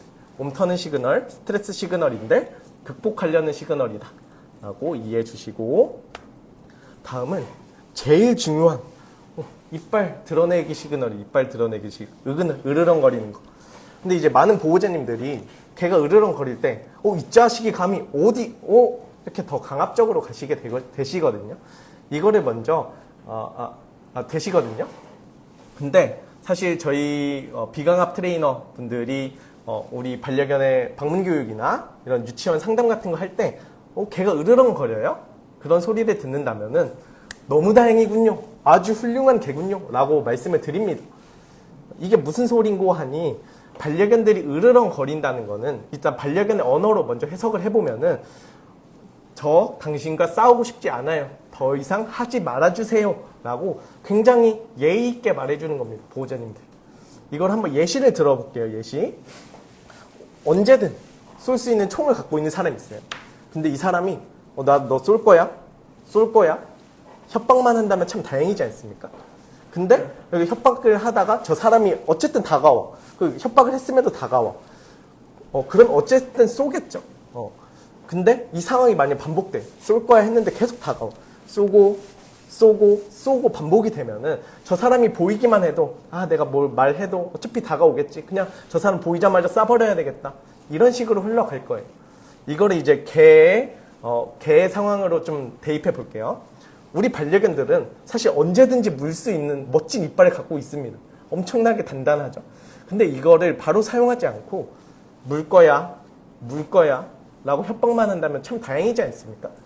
근데 이 상황을 간과한 채 이 자식이 어디 가면 이빨을 드러내 하고 더 강압적이게 간다면 개들은 결국에는 공격성이 나오게 될 거고요. 그리고 이 상황이, 공격성이 나오는 상황이 계속 반복되면은 우리 엄마 아빠 내가 으르렁 대도 못 알아주는구나. 그냥 저 사람 다가오면 그냥 물어버려야지. 이런 식으로 행동이 강화가 되게 됩니다. 그래서 보호자님들께서 이 이빨 으르렁 대는 시그널이 보이셨다면은 오케이, 너 지금 불편했구나. 인정? 오케이? 미안. 이런 식으로 생각해 주시면서 그 상황을 일단 중단해 주시고요. 그 중단하신 다음에 어떤 걸 생각하셔야 되냐? 애가 이걸 불편해하네? 그러면 이 불편한 감정을, 이 과정을 어떻게 해소시켜 줄 수 있을까? 이거 어떻게 괜찮아? 라고 알려줄 수 있을까를 고민하셔야 되는 겁니다. 그 방법은 뒤에 나올 겁니다. 어떻게 하면 그 감정에 대한 해소를 시켜줄 수 있을지. 감사합니다. 감사합니다. 제가 공격성 사다리라는 자료를 가져왔는데 여기 있는 모든 시그널들이 스트레스 시그널이 제가 아까 말씀드린 게 다 포함이 되어 있는데 아래에 있는 이 초록 색깔 화살표들은 좀 라이트한 가벼운 스트레스 시그널이거든요. 하품, 머리를 돌림, 몸을 돌림, 도망가기 이런 시그널들도 우리가 귀여워 보일 수 있지만 스트레스 시그널입니다. 근데 이제 우리가 저희 같은 트레이너 분들한테 교육을 받으러 오시는 분들은 보통 여기 위로 가 있어요. 으르렁거림, 허공에 입질, 물기 이 상태에서 교육을 받으러 오거든요. 그러니 스트레스가 아주 가득 찬 상태니 이거를 해소시켜 주려면 이런 시간과 노력이 굉장히 많이 들게 됩니다. 그래서 제가 보호자님들께 요청드리는 바는 요 아래에 있는 시그널 우리 아이가 어떤 상황에서 도망가네? 몸을 돌리네? 하품을 하네? 그러면 이거를 무시할 게 아니라 이거 무서운 거 아니야? 괜찮아 라고 알려줘야 되겠구나. 근데 이 과정이 진행되지 않고 뭐 도망가면 뭐 도망가는 거지. 이게 반복이 되면은 결국 저희 비강압적 트레이너들을 만나게 되실 겁니다. 이 상황에서 만나게 되실 겁니다. 네. 그래서 이제 제가 보호자님께 요청드리는 바 아래의 스트레스 시그널일 때 해소를 해주십시오. 그렇게 된다면 이제 훈련사들을 만나지 않으실 수 있습니다. 좋습니다. 그래서 이제 스트레스 관리에 대한 결론을 한번 내볼까 하는데 시그널을 인지해 주셔야 됩니다. 그래서 반려견이 뭐라고 말하는지 봐주셔야 되는데 사실 이 부분은 타협점이 없습니다. 보호자님들이 공부하셔야 돼요. 제가 몇 가지 대표적인 시그널들을 말씀드렸지만 이거 말고도 반려견들이 말하고 있는 상황이 엄청 많거든요. 그렇기 때문에 보호자님들께서 공부해 주셔서 아니면 보너패티 세미나 바디 시그널 진행했었던 거죠. 네. 뭐 그런 부분 복습해 주셔서 반려견이 정확히 뭐라고 말하는지 봐주셔야 되고 그래서 반려견이 어떤 상태인지 알아봐 주시고 지금 우리 아이가 힘들어하네? 오케이 중단 오케이 피해 우리 도망가자 이렇게 해주셔야 반려견과 적절히 소통을 할 수 있는 걸 겁니다. 그리고 이거 도저히 피할 수 없어. 이 상황에서 끝나면은 다음에 또 이런 일을 해야 돼. 예를 들어 목욕, 발톱 깎기 이거는 그 상황 중단하면은 어쩔 수 없이 다음에 또 해야 되는 거잖아요. 그러면 긍정적인 자극과 연관시켜 줄 수 있도록 해주셔야 됩니다. 목욕? 이거 좋은 거야? 좋은 거야. 이거를 해주셔야 되는데 이거를 어떻게 하는지에 대해서는 이제 바로 말씀을 드릴 겁니다. 근데 이제 다음에 나오는 그림이 조금 징그러울 수 있거든요, 보호자님들. 그래서 좀 무서운 거나 징그러운 거 못 보시는 분들 살짝 눈 감아주시면 좋겠습니다. 마음의 준비 되셨을까요? 자, 어떠실까요? 좀 징그러웠을까요? 좀 깜짝 놀라셨다면 죄송합니다.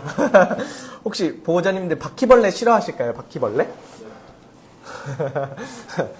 자, 제가 예시를 잘 가져왔으면 좋겠는데 이 바퀴벌레는 이걸 어떻게 생각해 주시면 좋으시냐면 강아지들이 싫어하는 거 예를 들어 청소기, 목욕, 미용, 킥보드 이런 것들이라고 생각해 주시면 좋을 것 같습니다. 바퀴벌레.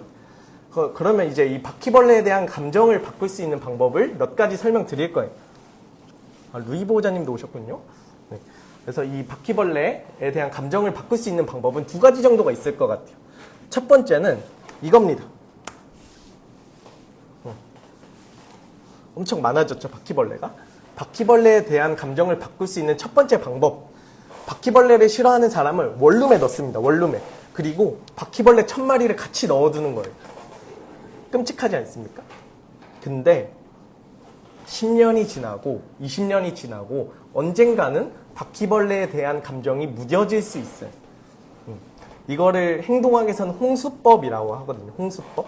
홍수처럼 이렇게 자극을 밀어 넣는다라는 뜻인데 진짜 여기서의 문제점은 언젠가는 적응하겠지만 이 언젠가는이 진짜 언젠가는이 될지 몰라요. 10년이 걸리고 20년이 걸리고 100년이 걸릴 수도 있습니다. 그리고 적응을 한다 하더라도 그 과정에서 어떠한 부작용들이 나올지는 모릅니다. 그렇기 때문에 우리가 좀 권장해서 사용할 방법은 아닌 것 같아요. 그치만 이거를 지금 많은 반려견들이 사용하고 있을 수 있습니다. 제가 말씀드렸듯이 이 바퀴벌레는 개들이 싫어하는 거예요. 킥보드, 청소기, 목욕. 근데 우리 아이들가 싫어함에도 불구하고 억지로 너 목욕해야지 안 돼 하고 참아. 킥보드가 지나갈 때 우리 아이가 짖음에도 불구하고 참아야지. 요 과정이 요 바퀴벌레 1000마리랑 같은 원룸에서 살고 있는 감정이랑 비슷할 수 있다라고 말씀을 드리고 싶습니다. 그래서 우리가 좀 적극적으로 권장할 방법은 아닌 것 같고, 자, 다음엔 그러면 우리가 어떤 방법을 좀 적극적으로 사용할 수 있을까를 이야기 드리자면 요거일 겁니다. 바퀴벌레랑 긍정적인 연관을 지어주시는 겁니다. 여기서도 고려할 방법이 두 가지가 있는데, 첫 번째는 혹시 바퀴벌레, 제가 보호자님들한테 바퀴벌레 만지실 때마다 10원씩 드릴게요 하면 만지실 건가요? 안 만지시겠죠? 그럼 조금 더 인심 써서 바퀴벌레 만지실 때마다 100원씩 드릴게요. 100원. 만지실까요? 어려우실까요? 그럼 조금 더 인심 써서 바퀴벌레 만지실 때마다 1000만원씩 드릴게요. 그러면은 만지실 건가요? 바퀴벌레 1000마리? 1000만원씩 드리면 바퀴벌레 만지실 건가요? 근데 여기서 조금 더 인심 써서 바퀴벌레 1억씩, 바퀴벌레 만지실 때마다 1억씩 드린다고 하면 아마 전 세계에 있는 바퀴벌레를 찾으러 다니실 겁니다. 여기서 이제 제가 중요하게 말씀드리고 싶은 부분은 개들한테도 이 바퀴벌레를 소개시켜 주려면 뒤에 오는 이 보상물, 강화물에 대해서 얼마나 동기부여가 되는지가 중요합니다. 그래서 우리가 주로 이 바퀴벌레 소개시켜 줄 때 간식을 활용하게 되는데 우리 반려견들이 이 간식을 어떤 가치로 느낄 수 있는지를 한번 봐야 됩니다.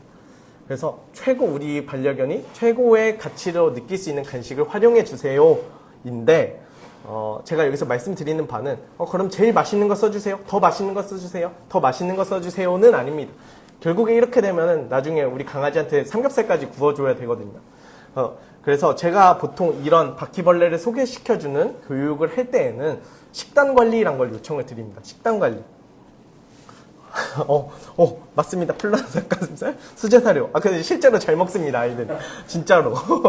네. 그래서 저희가 식단 관리란 거를 좀 요청드리는데, 이 식단 관리의 목표는 뭐냐? 일단 첫 번째로는, 평소에 간식을 끊어주세요.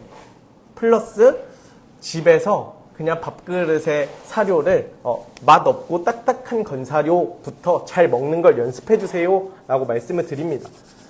맛없는 건사료부터 우걱우걱 먹을 줄 알아야 합니다 라고 말씀을 드립니다. 그 이유는 집에서 그냥 편안히 있을 때 그냥 맛있는 거 먹고 평소에도 그냥 간식 맛있는 거 먹는다면은 사실 이 반려견한테 바퀴벌레 만질 이유가 없거든요. 네, 그래서 우리가 해줄 거는 건사료 그냥 평소에는 이 맛없는 거 먹어. 근데 이 바퀴벌레를 만지면은 더 좋은 게 나온다? 멋진 게 나와. 이 과정을 알려주셔야 됩니다. 네. 그래서 일단 식단 관리, 그래서 어떠한 가치를 느낄 수 있는 강화물을 활용할 것인지, 그 다음에 두 번째로 고려할 거는 요 바퀴벌레와 간식의 순서가 중요합니다.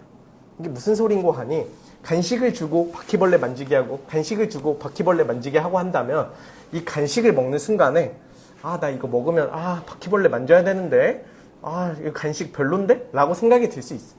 그렇기 때문에 바퀴벌레 만지게 해주시고 간식 주시고 바퀴벌레 만지게 해주시고 간식 주시고 이 과정이 돼야 바퀴벌레 싫은데 이거 만지면 맛있는 게 나와. 그러면 바퀴벌레 괜찮을지도 라는 감정이 들 수 있을 겁니다. 그래서 이거를 행동학에서는 역조건 형성이라고 합니다. 이 바퀴벌레에 대한 감정을 반대의 감정으로, 좋은 감정으로 만들어주는 겁니다. 그래서 이거를 좀 적극적으로 활용해야 될 텐데, 이런 보호자님들, 아니면 이런 반려견들도 있을 수 있어요. 바퀴벌레 만지는데 내가 1,000억 줄게, 1조 줄게 해도 못 만지는 친구들이 있어. 나 그래도 바퀴벌레 너무 싫어. 못하겠어. 그러면 이럴 때는 어떻게 해야 될까요? 포기해야 될까요? 그러면 우리가 고려해 볼 것은 이겁니다. 큰 바퀴벌레가 무서워? 그러면은 중간 사이즈 바퀴벌레 한번 만져볼까? 요것도 무서워? 그러면 작은 바퀴벌레도 만져볼까? 근데 작은 바퀴벌레도 무섭대요. 그러면 작은 바퀴벌레보다 더 작은 건 없는데? 포기해야 되나? 라고 생각하실 수 있는데 그렇지 않습니다. 우리는 계속 고민할 거예요. 어떻게 하면 더 쉽게 해줄까? 이렇게도 생각해 볼 수 있겠죠?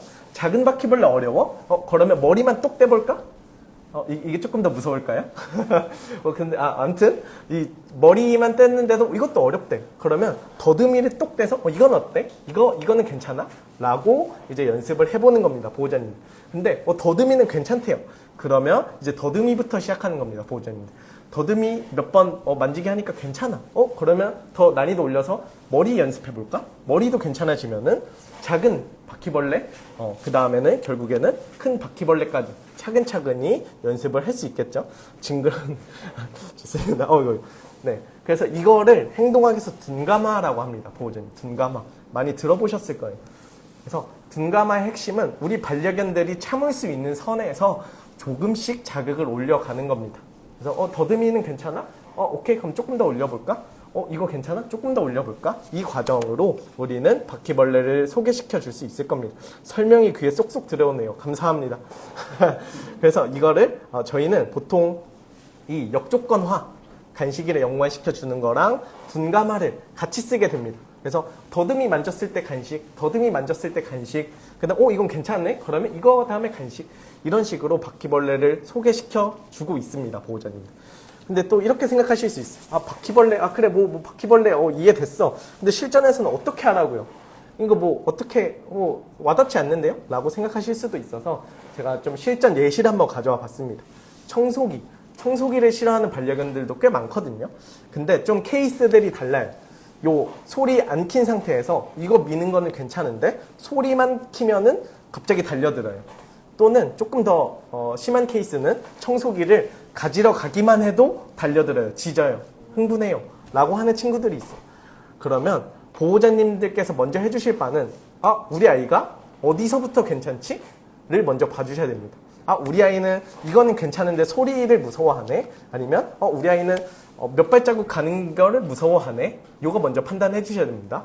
그 다음에 거기서부터 시작하시는 거예요. 어려워하는 선에서 차근차근히 난이도를 올려가시는 겁니다.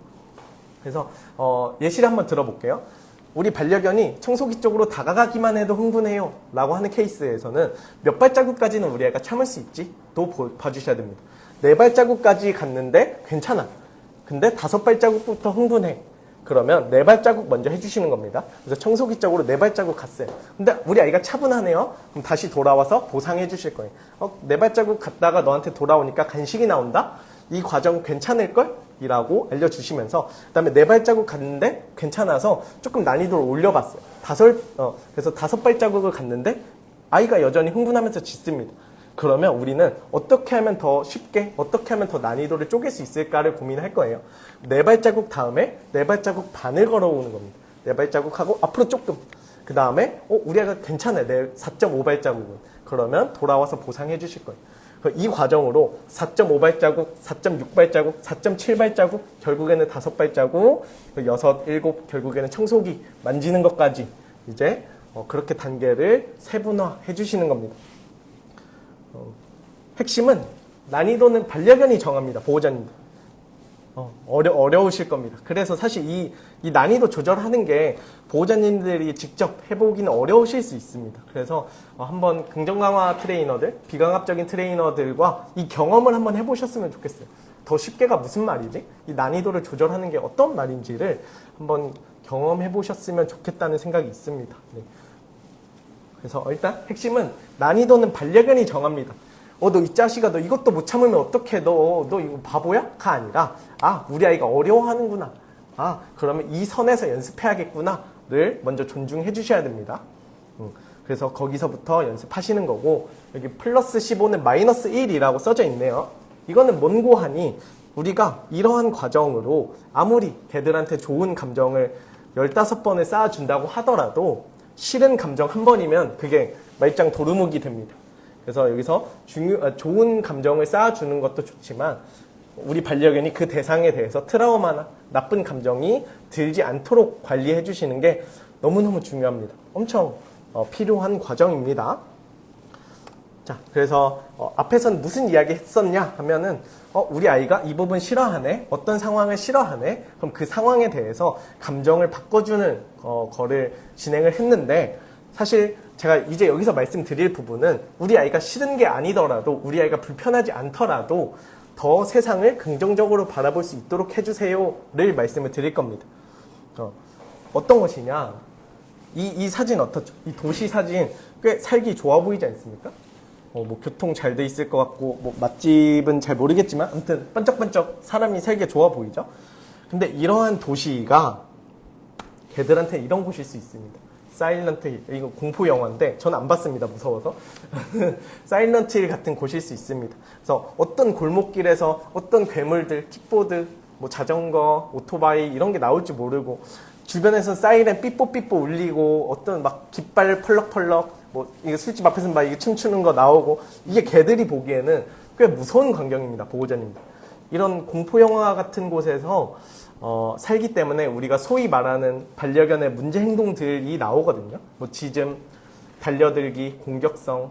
그러면 우리가 가져야 될 스탠스는 이 사일런트, 이 공포 영화 같은 곳에서 잘 살아남고 있으니 잘하고 있어, 너 장하구나, 의 스탠스를 가져야 될까요? 아니면 너 이 자식아, 너 이것도 못 참아? 그래도 무서워도 참아야지. 안 돼. 이렇게 가야 될까요? 당연히 전자이겠죠, 전자. 칭찬은 고래 마동석님이 할 것 같은 교육 방법보다는, 이런 교육 방법은 어려울 것 같고, 그래서 우리는 긍정적인 그런 감정을 가질 수 있도록 이거 괜찮아? 이거 무서운 거 아니야? 라는 거를 계속 알려주셔야 될 거예요. 그래서 여기에 한 줄이 적혀 있는데, 지져도 괜찮으니 개가 반응할 만한 자극들에 대해서 모두 간식과 연관시켜 주세요. 라는 말이 써져 있는데, 제가 이 문장에서만 2가지 정도 이야기를 하고 싶습니다. 일단 첫 번째는 지져도 괜찮으니 간식 주세요입니다. 근데 좀 보호자님이 또 라이브 방송 나가실 수 있는 타이밍인데, 개가 짖어도 간식 주셔도 괜찮습니다. 절대 짖을 때 간식 주면은 더 짖지 않습니다.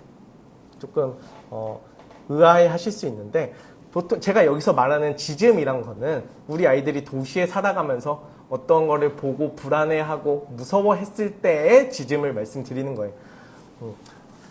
이런 무서움에 짖는 거는 간식을 주셔도 그 행동이 강화되지 않고 오히려 더 우리 아이가 차분해질 수 있습니다. 이걸 좀 예시를 도와드리면은, 제가 보호자님들께 요 커피 무서워하실 때마다 100만 원씩 드릴게요. 어때요? 무서워지나요? 오히려 조금 더 관심이 생기겠죠?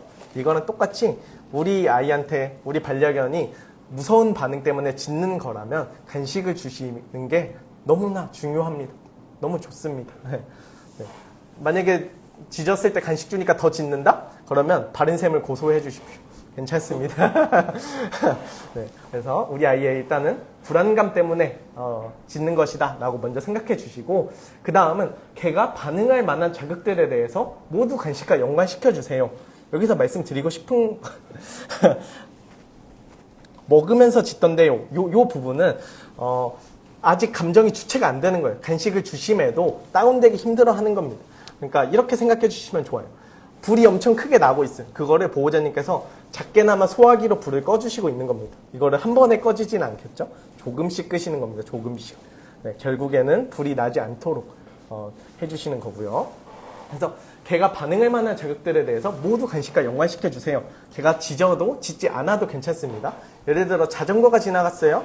아니면 밖에서 쿵 소리가 났어요. 오토바이가 지나가고 뭐가 어쨌든 뭐 이상한 소리들이 나면은 그거에 대해서 보호자님들께서 귀 기울여 주시고 잘 관찰해 주시고, 그럴 때마다 계속 간식 주십시오. 자전거가 지나가네? 옳지. 오토바이가 지나가네? 옳지. 간식 계속 주시는 거예요. 왜 이래야 되냐면, 제가 인지편향이라는 단어를 좀 설명드리고 싶습니다. 인지편향이 뭐냐면, 어떤 상자가 있어요. 이 상자를 열 때마다 우리가 좋아하는 명품 가방, 보나페티 사료, 마라탕, 치킨 이런 것들이 계속 나와요. 이 상자를 열 때마다. 그러면 다음번에 이 상자를 열 때는 꽤 긍정적인 마음이 들겠죠. 이번에 뭐가 나올까? 근데 반대로 어떤 상자를 열 때마다 우리가 싫어하는 뭐 바퀴벌레, 뭐 깜짝 놀라는 것들, 뭐 싫어하는 것들이 막 나와요. 그러면 다음번에 이 상자를 열 때는 꽤 부정적인 마음이 들 거예요. 그렇기 때문에 우리 아이한테 저거 괜찮은 거야? 저거 간식 나온다? 저거 무섭지 않아? 계속 알려주셔야 우리 반려견들이 새로운 상황일 때 조금 더 호기심을 갖게 됩니다. 저건 또 간식 나오는 걸까? 저것도 좀 궁금한데? 이런 식으로 조금 긍정적인 마음이 나올 수 있을 겁니다. 근데 반대로 뭐가 지나갈 때마다 안 돼! 하지 마! 목줄 막 이렇게 채면은 어떤 상황이 또 오면은 그거에 대해서도 부정적으로 접근하게 될 거예요. 맞습니다. 그래서 어떤 지나갈 저거 나오면 나 또 엄마가 혼내겠지? 그러면 세상을 부정적이게 바라볼 수 있을 겁니다. 그렇기 때문에 우리 반려견이 불편해하는 상황에 스트레스를 없애기 위해서 교육해 주시는 거 플러스, 그다음에 여기서 말씀드린 모든 상황에 간식이나 연관시켜 주시는 거 너무너무 부탁드립니다. 감사합니다. 너무 좋은 말들이 나와서 힘이 나는군요. 자, 이제 마지막 목차를 진행할까 하는데, 사실 보호자님도 이거 들으러 오신 걸로 알거든요. 근데 앞에서 다른 이야기들을 좀 많이 했는데, 근데 사실 저는 0에서 플러스로 가는 것보다 마이너스에서 0으로 일단 안정적인 상태로 끌고 오는 게 조금 더 필요하지 않을까라는 마음에 앞에서 이야기를 많이 했고, 이제 0에서 플러스로 어떻게 하면 더 갈 수 있을까에 대해서 이야기해볼까 합니다. 목차는 2개입니다. 훌륭한 하루 보내기와 그 외의 활동들. 그래서 사실 그 행복이란 거 아까 처음에 정의 내렸을 때 내 삶에서 충분히 만족을 하고 있는가, 그렇죠? 그럼 이 말은 즉 훌륭한 하루를 보내야 행복하다라고 말을 할 수 있을 것 같습니다. 근데 첫 번째로 이거는 사람의 시간표를 이제 나타낸 건데 보통 보호자님들의 시간표는 이렇습니다. 아침에 일어나셔서 출근 준비를 싹 하시죠. 출근 준비를 싹 하시고 랑 같이 할 수 있는 시간이 요 24시간 중에 짧은 산책 한 번뿐입니다. 그러면 요 반려견들은 24시간 중에 요 하나 있는 그런 하루를 만족하면서 기쁘게 살고 있을까요? 좀 어려울 수 있을 것 같죠? 그렇기 때문에 이제 제가 뒤에서 말씀드릴 부분들은 하루에 반려견들을 어떤 시간으로 채워갈 수 있을까에 대해서 이야기를 해볼까 합니다. 자, 이거는 강아지들의 시간표예요. 근데 여기서 이제 보호자님들이 좀 이상하게 느끼실 바가 있습니다. 뭐가 이상하냐면 개들이 너무 부럽습니다. 하루에 50%나 잡니다. 하루에 50%. 12시간을 넘게 자요. 너무 부럽지 않습니까? 그래서 제가 이 말씀드릴 부분은 이 하루에 50%나 차지하고 있는 수면에 대한 이야기 간단하게 할 거고, 그 다음에 이 30%와 20%를 합쳐서 비수면 시간에 대해서 이야기를 해볼까 합니다. 진짜 감사합니다. 보호자님. 너무 좋은 말씀을 해주셔서 힘이 나는군요. 이제 수면에 대한 이야기 먼저 해볼 텐데, 우리 반려견들은, 이제 보호자님들의 반려견은 하루에 50% 이상을 자고 있을까요? 어떨까요? 50% 이상 잘까요? 너무 벌써 행복한 삶이군요. 그러면 만약에 50%라고 자고 있는 것 같아 라고 생각하시는 보호자님들께는 한 번 더 질문하고 싶습니다. 우리 아이가 그 하루에 50% 이상을 잘 자나요? 푹 자나요?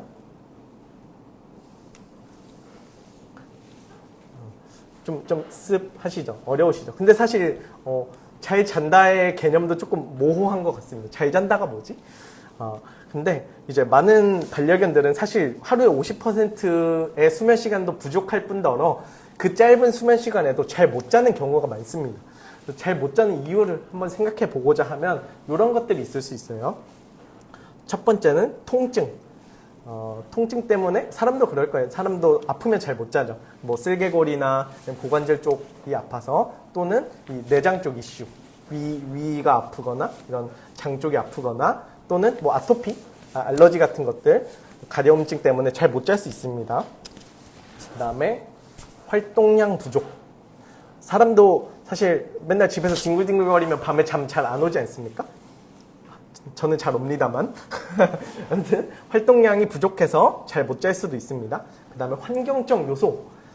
옆 위에서 층간소음, 뭐 밖에서 공사하고, 아니면은 잘 때 빛이 뭔가 새어 들어오고, 그런 것들 때문에 잘 못 잘 수 있습니다. 그 다음에 분리불안. 자는 동안에 우리 엄마, 우리 아빠가 어디 도망갈 것 같아.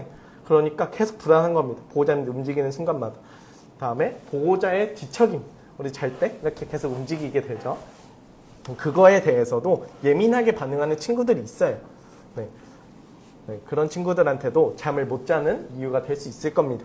그 다음에 보호자의 불규칙적인 생활 패턴 때문에 잘 못 잘 수 있는데, 이건 무슨 소린고 하니 개들은 규칙적인 예측이 가능한 삶에서 안정감을 느껴요. 그래서 우리 엄마 이 시간에 출근해서 이 시간에 퇴근해. 그럼 나는 이 시간 동안 자면 되겠어. 그 다음에 엄마가 이 시간에 들어와. 그러면 이 시간에 같이 놀다가 이 시간에 같이 자야지 하는 하루 루틴이 어느 정도 짜여져 있으면 안정감을 느낄 수 있거든요. 근데 좀 안타깝게도 스케줄 근무 같은 걸 하신다던가, 아니면은 프리랜서의 일을 하신다면 계속 보호자님 나가시는 시간이 들쑥날쑥하거든요. 그러면 그 상황에서 반려견들은 좀 불안할 수 있습니다. 엄마가 이 시간에 원래 들어왔는데 왜 안 들어오지? 이 시간에는 왜 안 들어오지? 나랑 왜 산책 안 나가주지? 요 과정이 반복되면은 기본적인 삶의 루틴이 불안해지고, 그렇기 때문에 잠도 잘 못 자게 돼요. 나 언제 자야 돼? 언제 자야 돼? 이거를 잘 모릅니다. 네, 그렇기 때문에 보호자님들께서 불규칙적인 생활 패턴을 갖고 계신 직업이시더라도 어느 정도는 루틴화 해주시는 게 좋을 수 있습니다.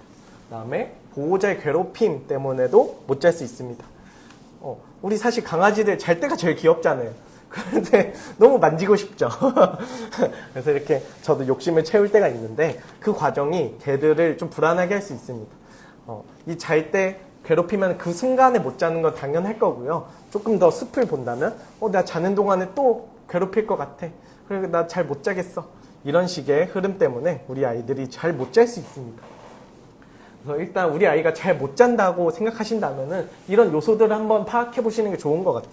우리 아이가 아파서 그런가? 아니면 좀 활동량이 부족한가? 어떻게 더 채워줘야 되나? 아니면 주변 환경이 좀 불안해하는가? 뭐 이런 식의 요소들을 좀 충족시켜 주시는 거. 그래서 잠을 못 자면 어떻게 될까? 당연한 말일 거예요. 신체 리듬이 깨질 거고요. 신체 리듬이 깨짐으로써 좀 예민해질 거예요. 예민해지면 어떻게 되죠? 잠을 못 자죠. 잠을 못 자면 어떻게 되죠? 예민해집니다. 예민해지면 어떻게 되죠? 잠을 못 잡니다. 계속 이렇게 악순환이 돌거든요. 그래서 이제 보호자님들께서 먼저 해주실 바는 뭐 자지 않는 시간에 뭐 산책하고 뭐 노즈워크하고 이런 것도 참 좋겠지만 일단 잠부터 먼저 챙겨주셔야 됩니다. 우리 아이가 푹 잘 수 있는가. 하루에 50%나 차지하는 시간이에요, 보호자님들. 이 시간에 어떻게 하면 충분히 행복하고 충분히 만족하면서 잘 수 있을까를 고민해 주셔야 될 겁니다. 그래서 좋은 잠이란에 대해서 제가 기준을 좀 몇 가지 가져와 봤는데, 첫 번째는 예측 가능한 시간에 취침해야 돼요. 아까 말씀드렸듯이 보호자님들께서 공간이 자주 바뀌는 그럴 수 있습니다, 보호자님.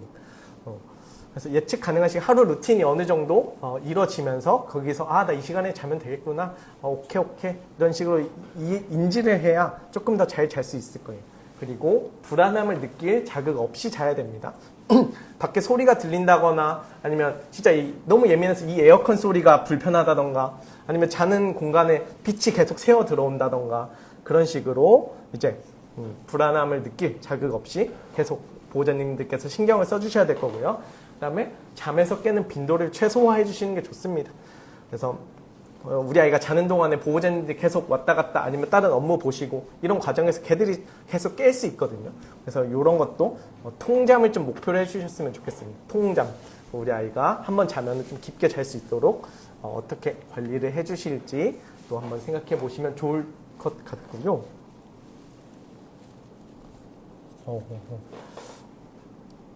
9시면 자기 집에서 자요. 이런 과정이 이제 우리 반려견들이 인지를 하고 있는 거죠. 나 이 시간쯤 되면 자면 되겠구나. 유치보호자님 관련해서 좀 한번 이야기 해드리면은,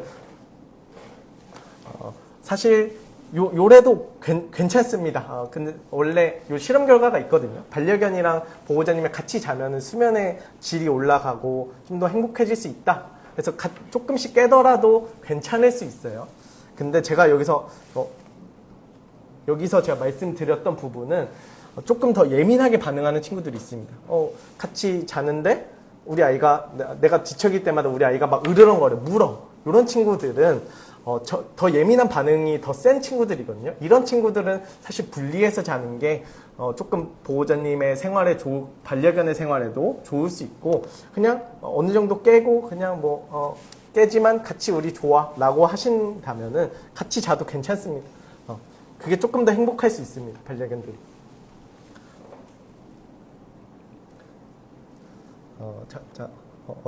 그래서 잠에 대한 이야기는 여기까지 할 겁니다. 일단 하루에 50% 이상을 어떻게 하면 잘 잘 수 있게 해줄 수 있는가를 고민해 보시는 거. 그 다음에 비수면 시간에 대한 이야기를 해볼 거예요. 자지 않는 시간에는 그럼 어떻게 해줄까 이야기 할 건데, 먼저 이것부터 해야 됩니다, 보호자님. 불안해하지 않는 것이 제일 우선순위입니다. 그래서 아까 행복에 대한 정의를 할 때 내 삶에 만족을 해야 되거든요. 근데 이미 보호자님이랑 그냥 소파에 앉아 있는데도 벌벌벌 떨고 있고 뭔가 불안해서 계속 돌아다닌다면 이미 그것 자체가 삶이 행복하지 않은 거예요. 그렇기 때문에 이 불안함을 먼저 개선해주고 우리 아이가 그냥 평소에 가만히 있을 때 차분히 쉴 수 있는 상태로 만들어 주시는 게 1순위입니다. 자, 그래서 그거의 방법에 대해서 말씀드리면은 첫 번째는 요런 것들이 있을 거예요. 첫 번째 말씀드릴 거는 백색 소음인데, 백색 소음이라 하면은 뭐 빗소리 아니면 치지직 거리는 소리, 이런 것들을 생활 중에 틀어두시면 좋습니다. 근데 이거 틀어두는 이유가 우리 강아지한테 너 빗소리 들으면서 힐링해, 이거 소리 좋지? 이런 과정이 아닙니다, 보호자님들. 백색 소음을 틀어두는 이유는 보통 반려견들은 불안해할 때 저 바깥 소리가 들리면 더 불안해 하거든요. 근데 이 백색 소음이 외부에 있는 소음을 잡아 먹어줍니다. 이거는 연구 결과로도 밝혀졌고요. 근데 제가 이제 방문 교육이나 보호자님들 교육을 도와드릴 때 백색 소음 틀어주세요 라고 말씀을 드리는데 한 2, 3일 정도 트시고 이제 안 트시거든요. 왜냐면은 이거 뭐 틀어봤자 뭐 효과 없던데요? 뭐 별거 없던데요? 라고 말씀하시는 분들이 계십니다. 근데 여기서 보호자님들이 아셔야 될 거는 이 백색 소음이 모든 걸 해결해 주지는 않아요. 그치만 조금은 도움 될 겁니다. 그래서 보통 어떻게 말씀드리냐면은 저희 에스프레소 아십니까? 보호자님들 에스프레소? 그 에스프레소가 엄청 쓰죠? 그래서 써서 저희는 어떻게 하죠? 이런 식으로 물을 타서 아메리카노를 만들지 않습니까? 그러면 이 아메리카노는 안 씁니까? 쓰죠. 그래도 쓰죠. 요 과정입니다. 만약에 우리 아이가 100 정도의 소음을 무서워한다면 그거를 백색 소음으로 틀어줌으로써 60, 70 정도로 조금 줄여주는 겁니다. 네, 이게 완전히 개선이 될 수 있는 그런 방법은 아니겠지만 조금은 도움 될 겁니다. 분명히 도움 됩니다. 그렇기 때문에 우리 아이가 좀 밖에 소음을 무서워한다면 이런 거 틀어주시는 거 너무너무 추천드리고 다음은 편한 공간 만들어주기. 인데 보통 저희가 소위 말하는 플랫폼 트레이닝, 매트, 크레이트, 담요 이런 데서 일단 푹 쉴 수 있도록 먼저 연습을 해주시는 것을 너무너무나 추천드립니다. 그래서 반려견들에게 자리를 지정해주고 너 여기 좋은 곳이야, 여기 괜찮은 곳이야 라고 알려주시면 꽤 안정감을 찾을 수 있거든요. 근데 여기서 편한 공간이라 함은 물질적인 거라고 생각 안 해주셨으면 좋겠습니다. 예를 들어 내가 예쁜 방석 사줬으니까 너 여기서 쉬어? 아니면 내가 좋은 캔넬 사줬지? 좋은 크레이트 사줬지? 여기서 쉬어? 요런 게 아닙니다. 보호자님들.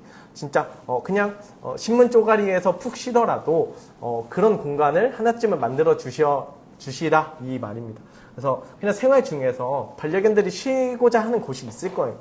그래서 보호자님들이 이걸 먼저 인지해 주시고 우리 아이가 어디서 쉬는 걸 좋아하네? 그리고 더 나아가서 거기는 절대 건드시면 안 됩니다. 쉬는 곳은 쉬는 곳입니다. 우리 아이가 어디 담요 올라가서 쉬고 있을 때 잘 쉬고 있네, 귀여워 이렇게 만지시게 된다면 사실 거기는 이제 더 이상 쉬는 곳이 아니죠. 그래서 보호자님들께서 해주실 거는 저기서 쉬는 거 좋아하네, 오케이, 저기는 이제 마법의 공간, 저기서는 절대 안 건드릴 거야, 요거를 해주셔야 기본적으로 생활 중에 편안함을 느낄 수 있을 겁니다. 다음에 스트레스 관리, 그래서 교육, 사실 위에 말씀드렸던 내용입니다. 우리 아이가 어떤 상황을 무서워해, 어떤 상황을 불편해해, 그러면 사실 그거 먼저 교육해 주셔야 돼요. 행복한 방향을 찾아가기 전에 불행의 상황을 만들지 않아 주시는 게 일단 첫 번째입니다. 그래서 우리 아이가 어떤 걸 무서워한다면 그거에 대해서 감정을 바꿔주시는 교육을 먼저 진행을 부탁드립니다. 이 또한 비강압적인 트레이너와 협업하시는 것을 너무너무 추천드립니다. 그래서 이제 불안해하지 않아, 이런 거 다 해봐서 이제 괜찮아, 삶이 괜찮아졌어, 그러면 이제 플러스에 대한 이야기를 해볼 거예요. 어떻게 하면 조금 더 나아갈 수 있을까를 이야기해 볼게요. 첫 번째는 산책은 너무나 기본이겠죠. 근데 좀 모순적이라고 생각하실 수 있습니다. 아까 위에서는 산책 애들 불행하게 한 다음에 라고 말씀드렸지만 제가 여기서 말씀드리는 거는 산책을 좋아하는 친구들 기준으로 들어주셨으면 좋겠습니다. 산책을 좋아하는 친구들에게는 산책은 너무나 기본입니다. 보호자님들. 근데 여기서 조금 더 첨언을 드리자면은 저희가 소위 말하는 똥책, 배변만 하고 들어오는 산책은 안 하는 것보다야 낫겠지만 그래도 우리 아이가 행복할 수 있는 방향과는 조금은 떨어져 있는 것 같아요. 안 하는 것보다는 낫겠지만 그래서 웬만하면 조금이라도 더 아파트 한 바퀴라도 더 같이 다녀주시는 거 너무너무 추천드리고, 산책을 얼마나 해줘야 될까요? 요 부분에 대해서 사실 질문이 나올 것 같았고 이거 이야기가 조금 길어질 수 있거든요. 아이에 맞게 해주시는 게 사실 정답인데 아이의 성향이나 견종이나 크기 이런 전체적인 활동량에 따라서 다르게 해주시는 게 맞습니다. 근데 제가 추천드리는 바는 우리 아이가 산책을 좋아한다면 최소 20분 이상, 30분 이상은 해주세요라고 말씀을 드립니다. 요거에 대한 근거는 우리 아이가 햇빛을 20분 이상 보면은 세로토닌이라는 행복감을 느끼게 할 수 있는 물질이 몸에서 나오거든요. 그래서 기왕 산책 나가실 거면은 20분 이내보다는 20분 이상, 그치만 너무 무리하지 않도록 을 다녀주시는 게 좋으시고요. 지금 이제 여름이 되었으니 좀 무리하지는 않게 좀 관리 부탁드립니다. 자, 다음은 변칙적인 산책이 더 즐겁게 만들 수 있습니다. 이건 무슨 소린고 하니 그냥 맨날 산책 루틴이 아파트 한 바퀴 돌고 그냥 집에 돌아오고 맨날 똑같은 루틴으로 돌게 된다면 개들이 조금은 지루해 할 수 있습니다. 물론 안 나가는 것보다 더 즐겁겠지만 근데 어떻게 하면 좀 더 즐겁게 갈 수 있느냐, 아파트를 도시더라도 다른 길로도 한번 가보시고 골목길도 한번 탐험해 보시고 다른 곳에서 냄새 맡게 해주시고 이런 거 플러스 매번 똑같은 걸음걸이로 가는 게 아니라 조금 빨리도 걸어보시고 천천히도 걸어보시고 그다음에 뭐 뒤로도 걸어보시고 지그재그로도 걸어보시고 이런 식으로 반려견들의 행동을 여러 개로 만들어 주시면은 조금 더 재밌어 할 겁니다. 조금 더. 근데 주변 사람들의 시선은 이상할 수 있겠지만 그거 극복하시고 반려견들을 재밌게 산책해 주신 거 너무 추천드립니다. 그다음에 간식 지참은 산책을 더더욱 즐겁게 만들 수 있습니다. 사실 이거는 그냥 즐거운 산책 더하기 맛있는 간식? 근데 요거는 더할 나위 없이 좋은 거랑 좋은 거 합쳐져 있으니까 너무 좋을 거예요. 근데 이것뿐만 아니라 그냥 산책하시다가 항상 간식 들고 다니시면서 제가 말씀드렸던 이런 자전거나 오토바이 이런 것들 지나갈 때마다 간식 주시면서 이거 괜찮아? 저것도 무서운 거 아니야? 라고 알려주시는 과정을 병행하신다면 산책이 더 즐거울 겁니다. 보호자님들. 그래서 그냥 재밌을 때 간식 주시기보다도 그냥 좀 아이들이 무서워할 만한 거, 반응할 만한 거에 간식 주신다면은 조금 더 우리 아이가 행복하고 조금 더 안정감 있게 생활할 수 있을 겁니다. 보호자님들. 갑자기 하네스를 들고 오면 산책 나가자는 뜻일까요? 귀엽군요. 그럴 수 있을 것 같습니다. 그럴 때 하네스를 들고 왔을 때 원했던 결과가 산책으로 이어졌다면 내가 하네스 들고 오면 엄마가 산책 나가주네? 그러면 계속 하네스 들고 와야 되겠다. 이런 식으로 학습이 될 수 있습니다. 죄송합니다. 보호자님 댓글을 많이 남겨주셨는데 제가 지금 다 소통을 못하고 있군요. 이거 나중에 한 번에 모아서 다음에 답변 드릴 수 있는 시간 만들 수 있도록 노력해 보겠습니다. 자, 다음은 이겁니다. 이제 산책 말고 비수면 시간에 우리 아이가 활동할 시간에 또 뭘 해줄 수 있을까 한다면 요거가 있을 것 같아요. 혹시 보호자님들 강아지는 공짜밥을 좋아할까요? 아니면 어떤 일을 하고 나서 그거에 대한 결과로 보상을 받는 걸 좋아할까요? 어떤 걸 선호할까요? 왠지 밑에 거를 더 좋아할 것 같죠? 네. 개들은 공짜밥을 덜 선호합니다. 그래서 어떤 거를 일을 하고 그거에 대한 결과로 간식을 먹는 걸 좋아하는데 왜 그런가 하면은 공짜 좋아하면 대머리 되기 때문입니다. 농담이고요. 방금 그런 과정을 컨트라 프리 로딩이라고 하거든요. 그래서 공짜 밥을 선호하지 않고 어떤 거에 대해서 보상을 받는 걸 좋아한다. 네. 사실 고양이는 공짜 밥을 좋아합니다. 고양이는 이 과정을 즐기지 않고 개들만 그렇습니다. 그래서 이걸로 우리가 활용할 수 있는 게 무엇인고 하니 저희가 말하는 노즈워크 같은 게 있을 거예요. 그래서 아이들이 공짜 밥으로 그냥 하루 할당량을 채우는 것보다 어떤 거를 탐색해서 그거에 대해서 먹고 찾아서 먹고 이 과정을 더 즐거워하거든요. 그래서 보호자님들께 추천드리는 죄송합니다. 죄송합니다. 논란이 생기겠군요. 죄송합니다. 커피 한잔 하겠습니다. 그래서 제가 추천드리는 바는 아침 저녁 대신에 이렇게 아침 저녁에 먹을 사료로 그 시간에 노즈워크를 만들어서 밥 대신 급여해 주세요 라고 추천해 드립니다. 근데 여기서 제가 걱정되는 바가 몇 있는데, 자, 첫 번째는 말씀드렸듯이 우리 아이가 공짜 밥을 덜 선호하고 일하는 거에 대해서 더 선호하게 되거든요. 근데 애초에 우리 개가 공짜밥을 안 먹는 친구야. 그냥 밥 이렇게 주면 냄새만 킁킁 맡고 그냥 가버려. 이런 친구한테 노즈워크를 계속 시켜주시게 된다면 평생 이 공짜밥을 안 먹을 수 있습니다.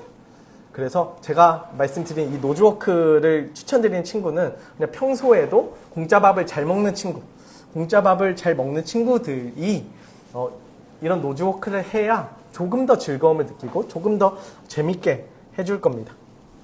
그래서 이렇게 노즈워크를 아침 저녁 시간에 밥 대신 해주시는 거 너무너무 좋을 것 같고, 그 다음에 이런 아침 저녁뿐만 아니라 사료를 조금 빼서 점심쯤에 아니면 하루 중간에 조금 더 급여를 해주시면은 아이들이 즐거워할 겁니다. 너무너무 즐거워할 겁니다. 맞습니다. 진짜 보나페티 사료 너무 좋아합니다. 정말로요. 제가 아이는.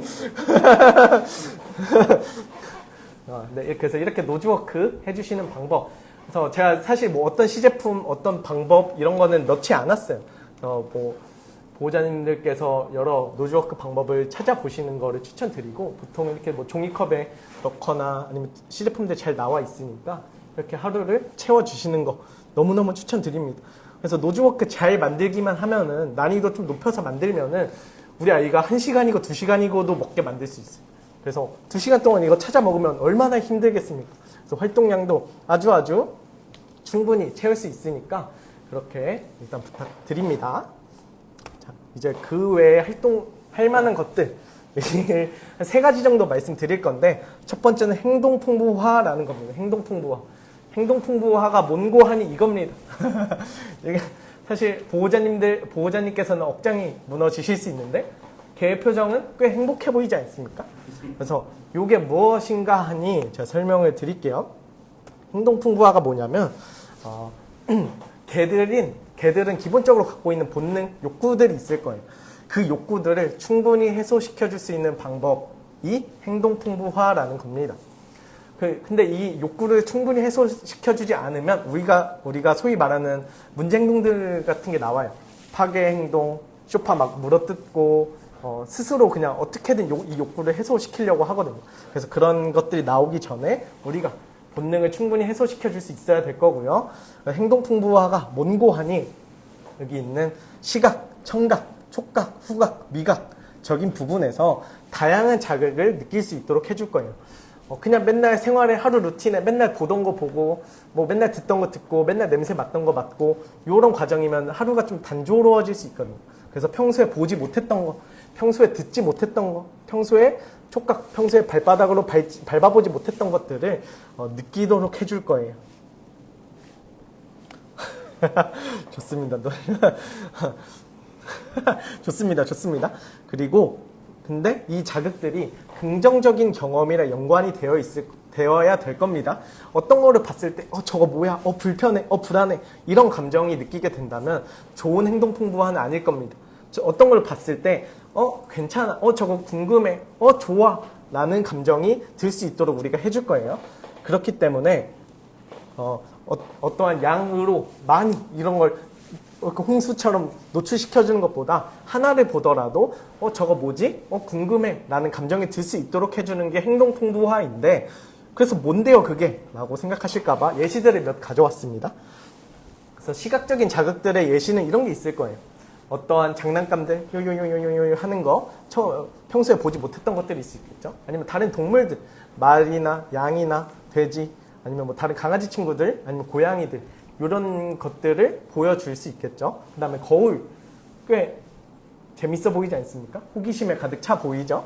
이런 것들을 시각적으로 시각적으로 계속 보여주시는 거예요. 근데 여기서 뭐 돼지를 봤을 때, 말을 봤을 때, 고양이를 봤을 때 뭐야 이런 감정이 들면 안 됩니다. 그래서 어떤 거를 보여주시되 저거 뭐지? 궁금하다, 다가가 볼까? 이런 생각이 들 수 있는 것들을 보여주시는 겁니다. 자, 다음은 이런 청각적인 자극들은 이런 게 있을 것 같아요. 폭포 소리, 뭐 여러 사람들의 목소리, 오르골 소리 이런 것들 청각적 자극으로 노출시켜 주시는 거. 그다음 모를 겁니다. 거울에 비친. 이거 사실 잘 모르겠습니다. 그거는 개한테 물어봐야 될 거예요, 직접. 근데 개는 잘한 게 없긴 합니다. 내가 누구고, 이게 뭐고, 그런 게 없기 때문에 모를 겁니다. 모를 거라 생각하지만, 그거는 개한테 직접 물어봐야 더 정확합니다. 그리고 촉각적 자극에는 이런 것들이 있을 것 같아요. 사실 요 사진만 보더라도, 여기 느낌 다르죠? 이것도 느낌 다를 거예요. 요것도 느낌 다를 거고요. 이 아스팔트 느낌 다를 거예요. 사실 사진 한 장으로 걔가 느낄 수 있는 감촉들이 엄청 많아요. 그래서 우리 아이가 맨날 이 길을 밟는 것보다는 여러 길을 밟아보는 게 조금 더 여러 욕구들을 채울 수 있을 거고 여러 감정들이 들 수 있을 겁니다. 다음은 비 오면 또 느낌 다르겠죠. 젖어 있으니까. 그다음에 갯벌 느낌 많이 다를 겁니다. 그래서 개한테 여러 이렇게 자극을 느끼게 해주시는 거 플러스 후각. 예시를 많이 안 넣었습니다. 후각은 보호자님들께서 아시다시피 개들은 냄새를 엄청 잘 맡죠. 그래서 이것저것 모든 것마다 다 색다른 냄새일 거예요. 그래서 여기서 사실 산책이 좋은 이유가 나옵니다. 산책이 좋은 이유는 이런 것들을 다 할 수 있는 거예요. 네. 그래서 시각적으로도 여러 것들을 볼 수 있죠. 그 다음에 소리도 여러 개 들릴 거고요. 그 다음에 촉각적으로도 많이 밟을 수 있고, 그 다음에 냄새도 엄청 많이 맡을 수 있죠. 그렇기 때문에 저희가 산책을 추천을 드리는 건데, 근데 산책에서 무언가를 냄새를 맡았을 때 아니면 무언가 들었을 때 계속 예민한 반응이야. 그렇다면은 사실 좋은 감정은 아닐 거예요. 그래서 우리가 원하는 바는 차분히 산책을 하면서 이런 것들을 다 긍정적으로 느낄 수 있도록 하는 것까지가 좋은 산책, 좋은 행동 풍부하다라고 말씀을 드리는 것이고, 근데 산책뿐만이 아니라 집에서도 이런 거 할 수 있는 겁니다, 보호자님들. 그래서 그냥 평소에 집안에 이렇게 놓여져 있는 것뿐만이 아니라 저희 그 옷장 같은 데 위에 막 배드민턴채 이런 거 있지 않습니까? 아니면 안 쓰는 기타, 아니면 뭐 집안에 뭐 안 보이던 거 평소에. 그래서 걔들한테 이런 거 보여주고, 그 다음에 뭐 여러 소리도 들려주시고, 집안에서도 촉각, 뭐 집에 돗자리나 아니면 보호자님들 옷, 뭐 이불, 여러 재질의 옷들 이런 거 깔아주시고 밝게 해주시는 것도 너무너무 좋은 경험일 거고요. 근데 여기서 주의하셔야 될 점은 보호자님이 옷 이렇게 10개 싹 깔아놨는데 이거 다 밝게 하신다고 일로 와야지 하면서 억지로 밝게 시키신다거나 이런 과정은 사실 좋지 않습니다. 우리가 원하는 바는 그냥 걔가 그냥 좋은 감정으로 스스로 느꼈으면 좋겠어요. 그래서 옷을 10개를 까셨더라도 1개, 2개만 밟아도 괜찮습니다. 그냥 반려견한테 자유를 주십시오. 그때만큼. 그래서 스스로 느껴보고 냄새도 맡아보고 이런 식으로 해주시는 거 너무너무 추천드립니다. 그래서 여러 자극들 느끼게 해주시는 거. 제가 감각 중 하나는 말 안 드렸습니다. 뭐냐면 미각적 자극이. 사람도 똑같이 맨날 닭가슴살만 먹으면, 맨날 똑같은 밥만 먹으면 아주 우울해지지 않습니까? 아주 불행한 삶이죠. 개들도 똑같이 매번 똑같은 사료만 먹으면은 꽤 불행해질 수 있습니다. 네. 근데 그래서 개들한테 여러 미각적 자극을 노출시켜 주시는 게 좋거든요. 근데 제가 이 말을 하는 게 좀 걱정스러운 바가, 야 저기 선생님이 오상현 트레이너가 개들한테 막 여러 가지 먹여도 된대 하시면서 이것저것 먹이시는 상황이 나올까봐 걱정이 됩니다. 제가 말씀드리는 부분은 우리 강아지들이 먹어도 되는 음식 한에서, 먹어도 되는 영양소 한에서 그렇게 하루를 채워 나가주시는 걸 추천드리는데, 사실 이 과정이 엄청 어렵거든요. 보호자님들께서 영양학을 엄청 공부하시고 적절히 먹여주셔야 되는데 이게 어려워요. 그렇기 때문에 제가 추천드리는 거는 순환급식이라는 걸 추천드립니다. 순환급식. 보통 사료에는 주요 단백질원들이 있거든요. 뭐 양, 연어, 뭐가 있죠? 뭐 소, 오리 이런 것들이 있어요. 그래서 매번 똑같은 사료를 먹이시는 것보다 이번에 연어 사료였어. 그러면 다음엔 오리 사료 한번 먹여볼까? 이런 식으로 단백질원을 바꿔주시는 과정을 추천을 드립니다. 주 사료를 어느 정도 주기로 바꿔주는 게 좋나요? 에는 정답은 없는 것 같습니다. 요게 사실 제가 보통은 사료 한 포대 그냥 급여하시던가 아니면은 2, 3개월 사실 좀 애매합니다. 이거에 대해서 정답을 드리는 게. 네, 그래서 보너 패티에도 여러 단백질원의 사료가 있지 않습니까? 추천드립니다. 그래서 미각적 자극으로도 이렇게 여러 감각을 느껴주시게 하는 게 걔가 조금 더 행복하게 살아갈 수 있을 겁니다. 이제 슬슬 마무리가 다가오고 있는데 일단 2가지 정도 더 말씀드릴까 해요. 피트니스도 우리 반려견과 고려해볼 만합니다. 우리 아이랑 즐길 수 있는 놀이 중에 하나라고 생각해 주시고 진행해 주시면서 평소 쓰지 않던 신체나 근육의 사용으로 인해서 신체의 불균형을 해소해 주시는 겁니다. 근데 여기서 제가 제일 추천드리는 이유는 사실 이너피스입니다. 이너피스. 내면의 평화. 사실 피트니스 할 때 아이들이 흥분하면은 잘 운동이 안 됩니다. 정확히 차분함을 유지한 상태에서 행동을 해야 정확한 운동이 되거든요. 그렇기 때문에 이 피트니스를 진행할 때 우리 아이들이 차분해지는 걸 먼저 연습을 해야 됩니다. 그 결과론적으로 운동할 때도 차분한데 거기에 나아가서 생활 중에도 좀 차분해지는 게 보입니다. 그렇기 때문에 피트니스를 추천드리는데, 이 또한 제가 걱정되는 부분은 사실 사람도 그냥 아무것도 안 배우고 헬스장 가가지고 운동하면 다치거든요. 네. 근데 내가 운동하는 것도 운동하는 것도 아니라 다른 생명체를 운동을 시켜요. 그러면 꽤 부상 위험이 큽니다. 그래서 보호자님들께서 진짜 피트니스를 진행을 희망하신다면은 좀 전문성 있는 전문가에게 몇 번 배우시고 어느 정도 이해를 하신 다음에 피트니스를 하는 걸 너무너무 추천드립니다. 다음은 사실 이거 이야기하려고 제가 2시간 동안 이야기했던 건데, 트레이닝도 보호자님들께서 하루 일과에 넣어주셨으면 좋겠어요. 그래서 보호자님들이 오산완 이렇게 해서 오늘 산책 완료해서 인스타에 막 올리시잖아요. 근데 저는 문화가 됐으면 좋겠는 게 오교완, 오늘 교육 완료 이런 것까지 한번 해주셨으면 어떨까 싶습니다. 이것도 우리 아이랑 즐길 수 있는 놀이 중에 하나거든요. 긍정강화 기반의 교육이라면 실제로 우리 아이들이 보호자님들이랑 그냥 이렇게 손으로 놀 때랑 긍정강화 기반의 트레이닝을 할 때랑 실제로 뇌가 쓰는 그 신경이 똑같습니다. 뇌에서 작용하는 그런 부분이 똑같이 작용해요. 이 말은 즉 우리 아이가 긍정강화 트레이닝을 놀이로 생각하고 있구나 라고 이해하실 수 있을 겁니다. 그래서 큰 게 목표가 아닙니다. 큰 게 목표가 아니에요. 우리 아이가 공격성 있으니까 이거 행동 수정할 거야, 나 이거 다 고칠 거야, 이런 접근도 너무너무 좋지만 우리 아이가 문제 행동이 없더라도 기본적인 앉아, 기다려, 하우스, 또 산책 교육 이런 과정이 걔들이 아주 재밌게 느낄 거고, 이제 교육해보신 보호자님들은 아실 수 있는데 교육을 10분, 20분만 해도 애들이 뻗어버립니다. 이게 머리를 엄청 많이 쓰다 보니까 엄청 힘들어요, 엄청. 그래서 에너지 소모를 충분히 시킬 수 있는 방법이니까 오늘 교육 완료를 너무너무 추천드립니다. 그래서 더 쉽고 더 재밌게입니다. 진짜 어려운 게 목표가 아니고 우리 아이랑 앉아, 엎드려, 기다려, 옳지, 간식, 요 과정이 우리 아이가 꽤 재밌게 느낄 수 있을 겁니다. 그래서 어떻게 하면 더 행복할 수 있을까에 대한 이야기 좀 정리하면은, 수면에 대한 이야기 했어요. 하루에 50%나 차지합니다, 보호자님들. 일단 산책이고 행동 공부하고 이런 것도 너무 좋은데 일단 잠을 잘 자는 게 중요합니다. 그래서 잠을 어떻게 하면 잘 잘 수 있을까를 고민해 보시고, 우리 아이가 하루에 50% 이상 잘 자는 것 같아. 그렇다면은 이제 몇 가지 고려할 것들, 산책, 노즈워크, 행동 풍부화 또는 피트니스 트레이닝 이런 것들을 우리 아이의 시간표에 넣어서 산책만으로도 끝이 아니라 이런 것들도 있구나, 하루를 어떻게 채워줄 수 있을까를 고민해 주시는 거를 추천을 드립니다. 그래서 이제 마지막 결론을 이제 낼 건데 오늘 이제 끝입니다. 끝. 자, 첫 번째는 반려견들의 스트레스 시그널을 이제 인지해 주셔야 될 거예요.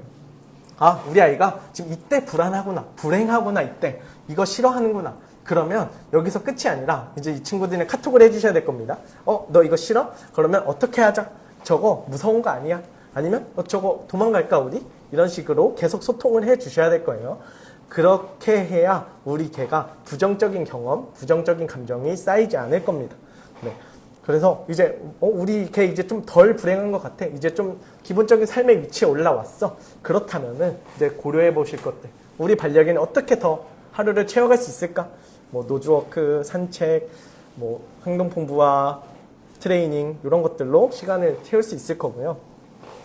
자, 마지막 이겁니다, 보호자님들. 반려생활은 쉽지 않습니다, 정말로. 옛날에 애완견이었다고 하면은 사실 얘가 짖던 말 그냥 막 때리고 산책 안 나가지고 그렇게 키워도 안 됐지만, 그렇게 키우면 안 됐지만 옛날에는 묵인되는 거였어요, 그게. 근데 요즘은 반려견이라는 말 많이 쓰죠. 이 짝이랑 같이 살아가는 방법에 대해서 이제 고민해보는 시간인 겁니다.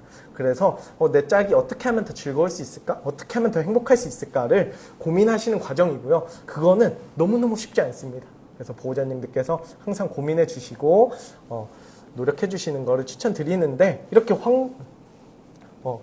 황금 주말에 이렇게 시간을 내주셨다는 거, 이미 훌륭한 반려생활의 첫걸음을 걸으시지 않으셨나? 라는 생각이 듭니다. 그래서 이건 뭐라고 말씀드려야 되죠? 오늘 교육 완료의 체험단을 아니요, 제가 그렇군요. 여기서 메모가 되겠길래 체험단 모집하신다는 줄 알았습니다. 그렇군요.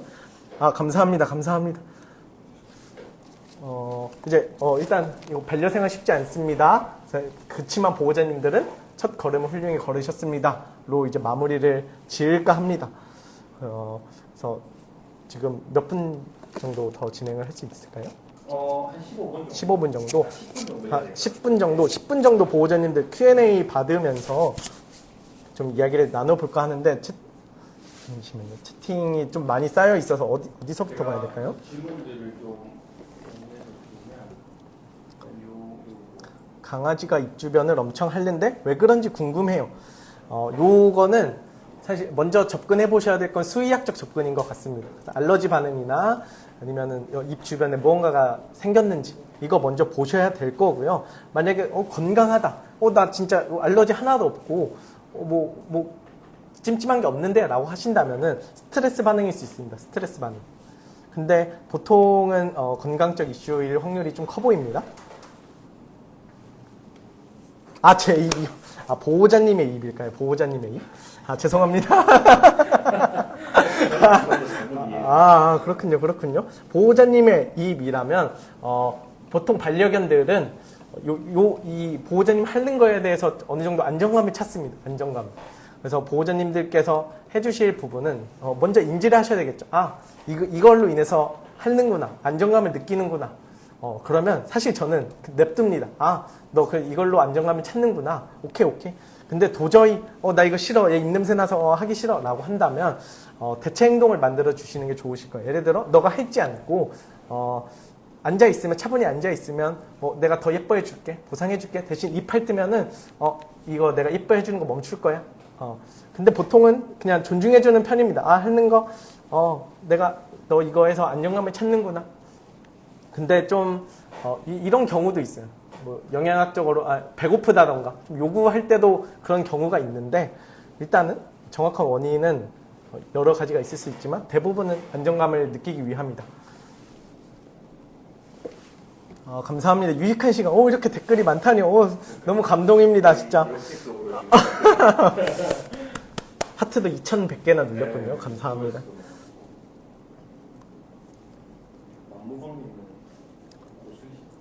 그러게요. 너무, 사회성 유전적으로, 맞습니다. 그냥 정답을 딱 말해주셨군요. 또 질문 같은 게 있을까요?